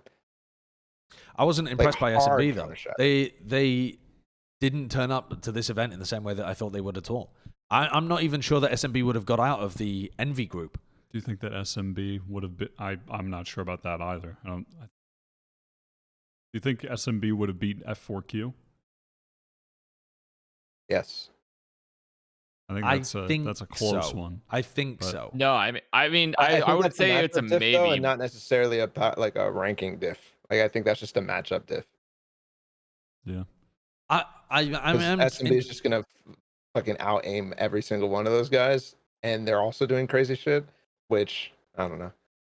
For the SMB, if we think about what would have happened if instead of Zeta Division being in Envy's group, SMB was in there. So you have Envy, SMB, Vivo Keyed Crew. If you think about how they performed just at Berlin, would SMB have got out of that group? Yes. How confident are you in that? Because I'm not confident at all. I don't think that their performances at Berlin gave me the level of confidence that I could see them. I think Heat might have just run over them. And I'm even not sure whether they would have been informed to be able to beat Crew. I'm sure they would if they were playing online, but not at the event. They played against CNED, who was still doing very well, and they did actually a pretty good job at keeping CNED relatively quiet. Twice. And if you have this unjust feeling about Vision Strikers not playing anybody, SMB literally only played against ACEND. And you talk about like things affecting how people are playing or whatever in matchups, and That's a team that they played. That's a team that both sides are going to be comfortable no matter what, whether it's LAN or not. Both sides are going to be comfortable, and they played decently in the game. It's not like they got shut out completely. Maybe the first one they got shut out completely. I mean, they got 13-5 on Bind. Yes. Again, the second series much better from them. Yes, the second series was better from SMB, but the first series was when you consider that SMB beat them online, and then you go to LAN and they just kind of flumped. That was the best match that we'd seen from ACEND as well, but I feel like it's not like ACEND were in god form. I don't know, man. SMB are certainly in the top 10, though. For me, the top 10 includes Vivoki, Crew, and SMB is what I would have. I assume, Balla, that you would have SMB, one of Vivoki and Crew, presumably Crew, and then you're saying Paper Rex. Yes. I believe that's how I'd go. I kind of am sad that F4Q or CR are not there, but I mean, let's be serious here. Avast, what are you thinking here for the teams that are just in the top 10? You know, I'm trying to think. So, like, I think I would be perfectly fine with Vivoki and Crew being there myself. What the hell? I ripped got a hole in my shirt. Okay, that's unrelated. I'm sorry, that's a new shirt, and I have a hole in there. So You're so the hard rattled. part, Jesus Christ. yeah, I know I am very rattled. The hard part here is $80 mostly shirt with from Starfest. SMB, because SMB, I felt like, I don't know, when I was watching them play, I really was not impressed with anything they did. I didn't feel like they turned up at all a lot of the times. I just didn't like their look. I didn't like their look here. And we were talking about Izzy being like this huge, Izzy and Turco both being like players that were going to be huge for them, and they just did not show up at LAN. Like the only one of the SMB players, like Para, I think was decent, and Russ obviously played very well towards the end. But I just wasn't impressed with SMB in any of their looks here. But would you propose a different team? Are you on board, for example, with Paper Rex, or are we putting these three as our bottom three teams? I would potentially, if we're talking about only their LAN look, I would almost put F4Q at 10th over SMB. Whoa, and you've just bust the conversation back open again. F4Q with 5K. We can't do this for hours. Oh, let's put SMB. But you know what? But I think overall, another thing to do after this. I think overall, we can't do this all day. I'll just put SMB. Fine. I think SMB is fine. Also, if you want to switch Vivoki and Crew, that's fine. Yeah, let's put Crew in 8th, because that's a compromise that makes everyone angry, and we'll lock that one in. I feel like these last 3 spots are definitely the areas in which we've had the most debate about. Always is on these rankings. Yeah, because things always get messy when you get down towards the bottom. I am predicting, though, that the biggest thing in the comments is going to be Vision Strikers above G2. I think that's going to be the biggest thing that pisses people off, not the bottom 3 teams in our top 10. You already know there's fucking 3 dedicated guys who are going to be pissed off about the other way, that Vision Strikers is not number 1. Yeah. One of them is going to be true. me. That is absolutely true. So the second part of this that I wanted to go for as well, we have global power rankings. Jesus. Now, they're going to be pretty much the same as Berlin. So this isn't really going to be a major shift. But blowing up. For these bottom teams, would you agree that the Berlin power rankings are not the same as global power rankings? For example, XSET, with how close they played to the top 4 in North America. What are we basing these rankings on? These rankings, if you just had to tell me the top 10 teams in the world right now. Right the fuck now. Okay, right now. Well, Gambit are number 1. Okay. Gambit number 1. Envy are number 2. Let's slot in the top 10 from Berlin, and we'll shift from there. It's just the top 10 teams in the world right now, if they're playing. Right now. It is literally a power ranking. Okay. We are using the phrase. Who's better than who? For the first time ever, we're using the phrase accurately. You've already put Vision Strikers in number 4. G2 is the next one. They're over on the right. And then we Are we doing this though? Sentinels. Like this? If they had, no. I'm just saying we set this up as the baseline. Okay, yeah, right? sure. Set this up as the baseline, and then we can adjust afterwards as well. For example, the teams we're talking about there with Crew, Vivoki, Supermassive Plays, I definitely would have teams like XSET, of Liquid, instead of them. I'm really confident that if they had gone to Berlin, they would be performing better than the LATAM and Brazilian. I definitely agree with SMB XSET over SMB. And I definitely agree with XSET potentially over Vivoki or SMB, I feel. I mean, I think you can just take the bottom 3 teams off this list right now. No, crew, maybe Except more for Vivo number Kid. 1. Okay. All right. I mean, well, first of all. All right, hold on. I have a question here. Okay. Yeah. Yes, results from Berlin. The last thing we did was our impression of the results from Berlin, right? Yep. yeah. Okay. Now, I'll propose something that's going to blow this shit open, because if this is power rankings of how they would perform at a global stage, now Sentinels should be way the fuck higher than they are in 6. Okay. Why? Because, bro, they're not going to have the same. It's not gonna be the same. Sentinels will come out a completely different. It's not gonna be the same. That's Balla right now. It's not gonna be the same. Be on the NA copium bullshit, but come on now. Yeah. No, I agree with you. I think they had their worst tournament, and it was a dip in form. I think, okay, they had plans that didn't work as well as they wanted to, and there were some big overarching things that they can improve. But if Berlin happened again tomorrow, I don't think Sentinels would perform as badly as they did. Yeah. If there's just, I mean, if this is a tournament today, right now, they're not in, I don't think they're going to be in 6th. I mean, they have to at least be, I think. Where'd you put them, though? At least seriously, where do you put them? I would put third. I would put them above 100 Thieves. G2. I would put them above. Here's the thing. I would not put them above Vision Strikers right now. I'm sorry. I won't do it. I simply refuse to do it. I think if you played Berlin out again and the brackets go differently, I do think Vision Strikers would make a really deep run. I also think if they played Sentinels at Berlin, they would have beat Sentinels at Berlin. This version of Sentinels, they would have beaten. If we were seeing normal or peak Sentinels, then I could absolutely have seen. I mean, Sentinel's style matches up really well against Vision Strikers. Does it? I think it should do, yes. Yes. Does it? For sure. It should. They're incredibly adaptable. They make very fast moves. Over the history of the team, they've been really good at making adaptations. At Iceland. Right? I don't think. Vision Strikers are so much fucking better than New Turn. I know, but that's not the question. That's not the question. It is, though. Twisted last time too. No, that it's is not. the question. You asked about the styles. You asked about the style.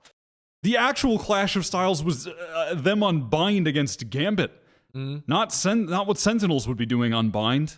Yeah, that's true. I mean, that's the actual clash of styles. Who was the team that was all, ACEND are the Sentinels of EU, and they fucking boomed them? I mean, I know that's not the exclusive factor. There's a lot more going on with that, but I just don't think I just don't agree with that. I just don't think that that's true. But Sentinels have to be moved up, but I don't know. It's just how far do you want to move them up? I would be happy putting them in 3rd. I really do. After thinking about it, I just can't. Vision Strikers have not proven enough on the world stage yet. It's not through any fault of their own. They just didn't get enough matches. Yeah, but they're playing a game today, right now. Yeah, they're playing. Vision Strikers are beating them. I really do. If they play Sentinels right now, today, Vision Strikers are beating them. They could do. Because Sentinels is jet lagged. It's Skye, you're on so much copium, it's unbelievable. You're off the goop, mate. You're absolutely off the goop. Jesus okay, Christ. I mean, anywhere from 5th to 3rd, I think would be reasonable. Avast, what's your take? And we'll lock them in somewhere around there. Give me your take. I think I'm gonna give Sentinels. I'll give them 4th. Okay, all right. Oh, Wyatt's pissed. Sure, it's the worst of both worlds. Are we keeping 100 Thieves in 3rd? Do we think that if they play a tournament today, they're the 3rd best team in the world getting 3rd? I would move them because down to I 5th. don't either. I would put them in 5th, and I'm okay with Sentinels in 3rd, even though I would put Vision Strikers there, and I would put on Thieves in 5th. Yeah, that's crazy. Swap Sentinels, Vision Strikers. Swap Sentinels, Vision Strikers. How about Sentinels, Vision Strikers get swapped? And then Matter of fact, switch Envy and Vision Strikers. Put them in second. Fuck off. Fucking guy. Okay, I think this is semi-reasonable though. We're getting to a more reasonable point. No, I we're think not. though that Ascend should still be behind G2 because G2's step up on LAN. Sure. I think is going to happen again because of the players and the mix of experience they have there. I think it will take time for Ascend to be able to get to that level on LAN. I think they would still And I have think struggles if they played again tomorrow. the way that we ranked them in the tournament ranking was based off of like what we kind of was like, oh, well, that was really bad, right? And that's what we reflect in the future. Not necessarily the same for Sentinels, where it's kind of the opposite. Yeah, for the next team that I'm looking at is Xset. Kurtz primed them. Yeah. I'm ready to slot them the fuck in. They look like the next best team. It's them and Liquid to We're me. a 10-star on this list. They've recently beat Fnatic. Yes, We're a they did 10-star. recently beat Fnatic. I'm genuinely thinking Kurt's teams of Xset, Liquid, Fnatic there are looking pretty decent. I'm not gonna cap. I want new turn on this list. With Yoni, we haven't even seen them play with Yoni. I mean, we don't know what they play like yet. Yep. They haven't played one match. Not a single match. Yep. You're off the goop. You're actually... I think if Wyatt, come to Korea, says all of Korea. Right now, Wyatt, come to Korea. I think that if new turn barely lost on the way to Berlin. Yeah, but not to Vision Strikers, to Damwon, who got those smoked by all Vision of those Strikers. teams. I'm saying all those teams were very close though. Yeah. The next few teams in Korea. And I think that had New Turn been at Berlin, I think they would have been better than F4Q were at Berlin. Yeah, possibly. I think they're a better team. I think they have more experience. They would have done better than F4Q. Okay. And also, now with this roster with Hyuni, we haven't seen it. But you know what? If they play a tournament today with that roster, with Hyuni, they're in the top 10. Are they? Are they beating a Liquid, an Xset, a Fnatic? I mean... We've never seen Liquid with Nivera. How do we know if they're good? True. Oh my god. Wait, is that confirmed? No, right? I mean, this is somehow Crazy shit. I like just being able to spin that on you like it matters for Liquid, but doesn't for New Turn. But I'm just gonna live in that realm. Okay, what about SMB? What about kicking Viking? we're No, kicking like who's SMB. on this? We're kicking SMB off the list. Their online performance was really good. They performed better than Liquid when We're it came to Cloud9. online. I mean, Cloud9 as well. I've got theoretical placement. Get the fucking Team Vikings out of there. If Vikings Until they make sign roster moves, they ain't on the list. If Vikings sign Auspus, they're going on number 10 now. No, Okay. Dude, we need you're to stop. mental. I mean, Well, they haven't signed him, so I'm not going to argue the for it. Brazil copium must.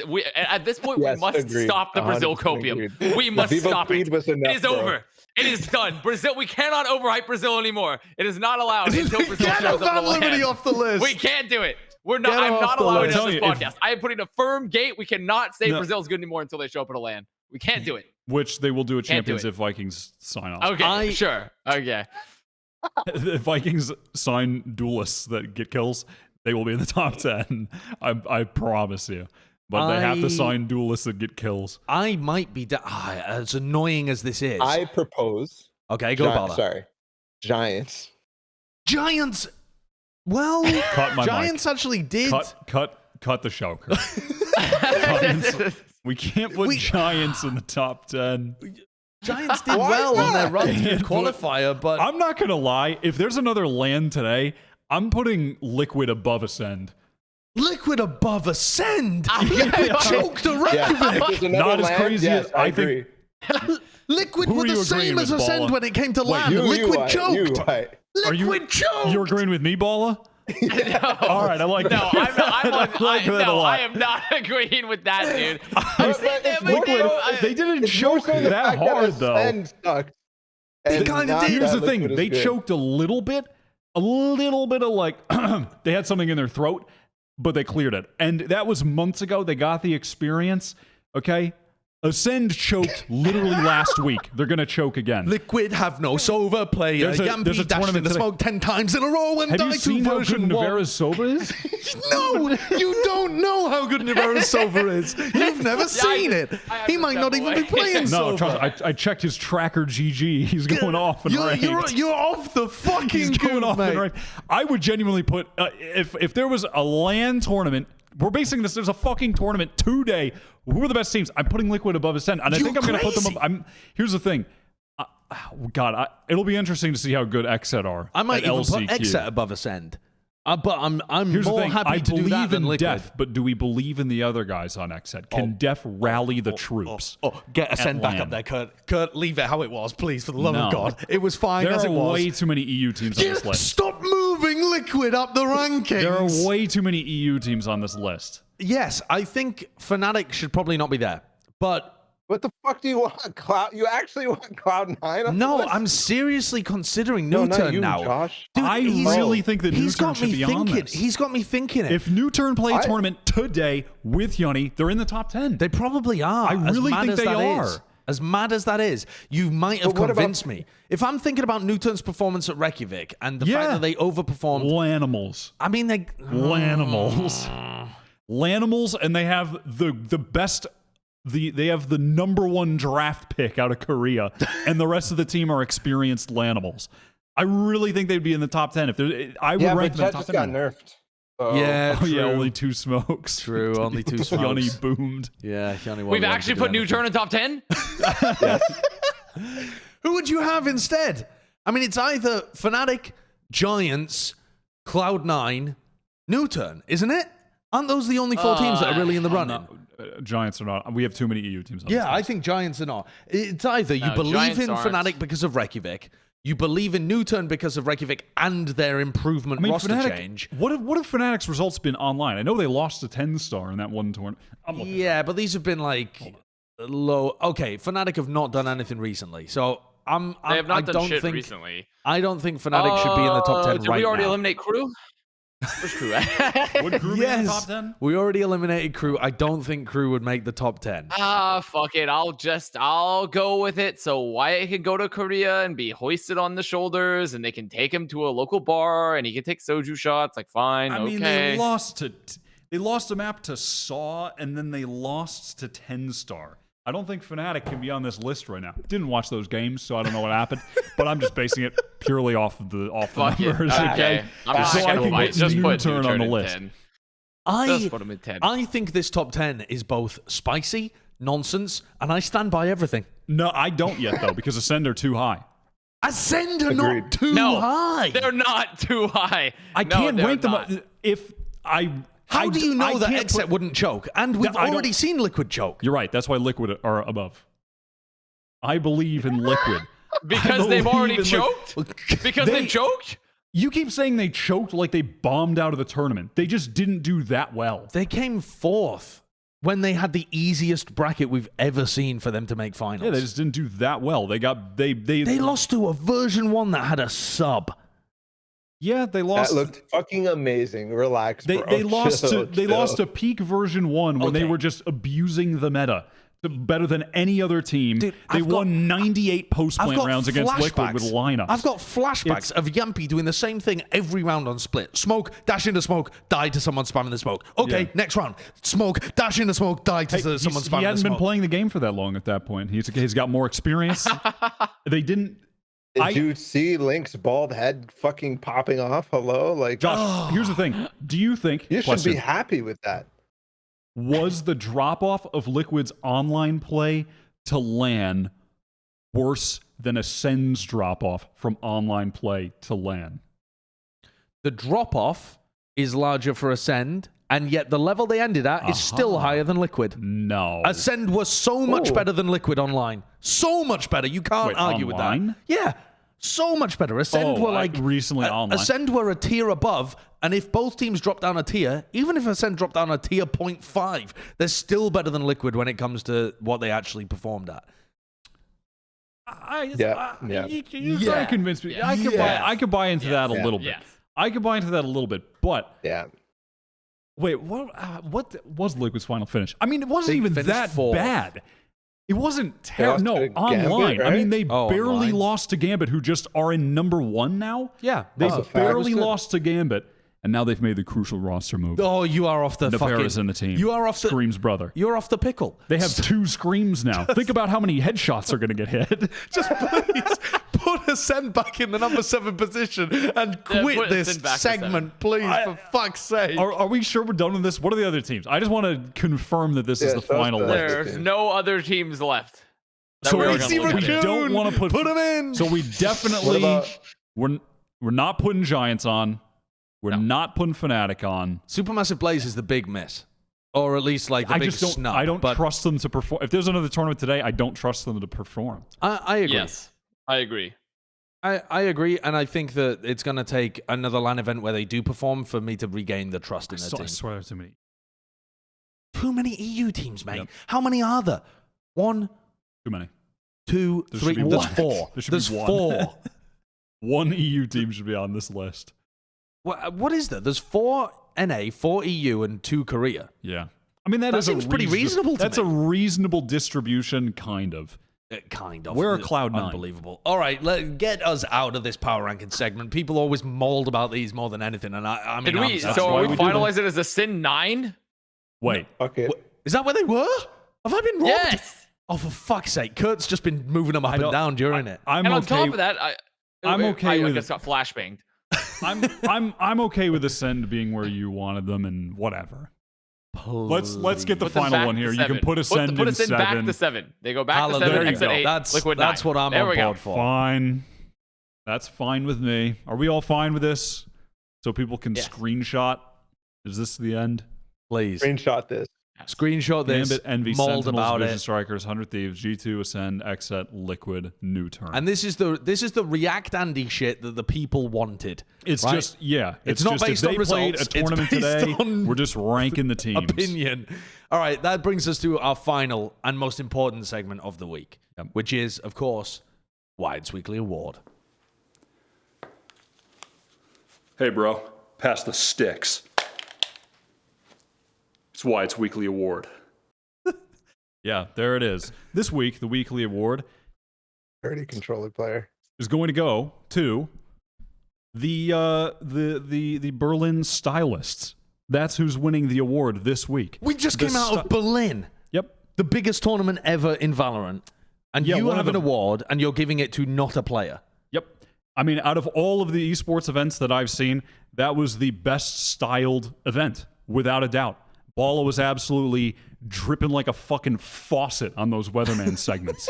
Wait, Balla, can you Dripping confirm or like a deny? Did you guys share the faucet. same leather jacket between all the guys? Oh, the same leather yeah. jacket.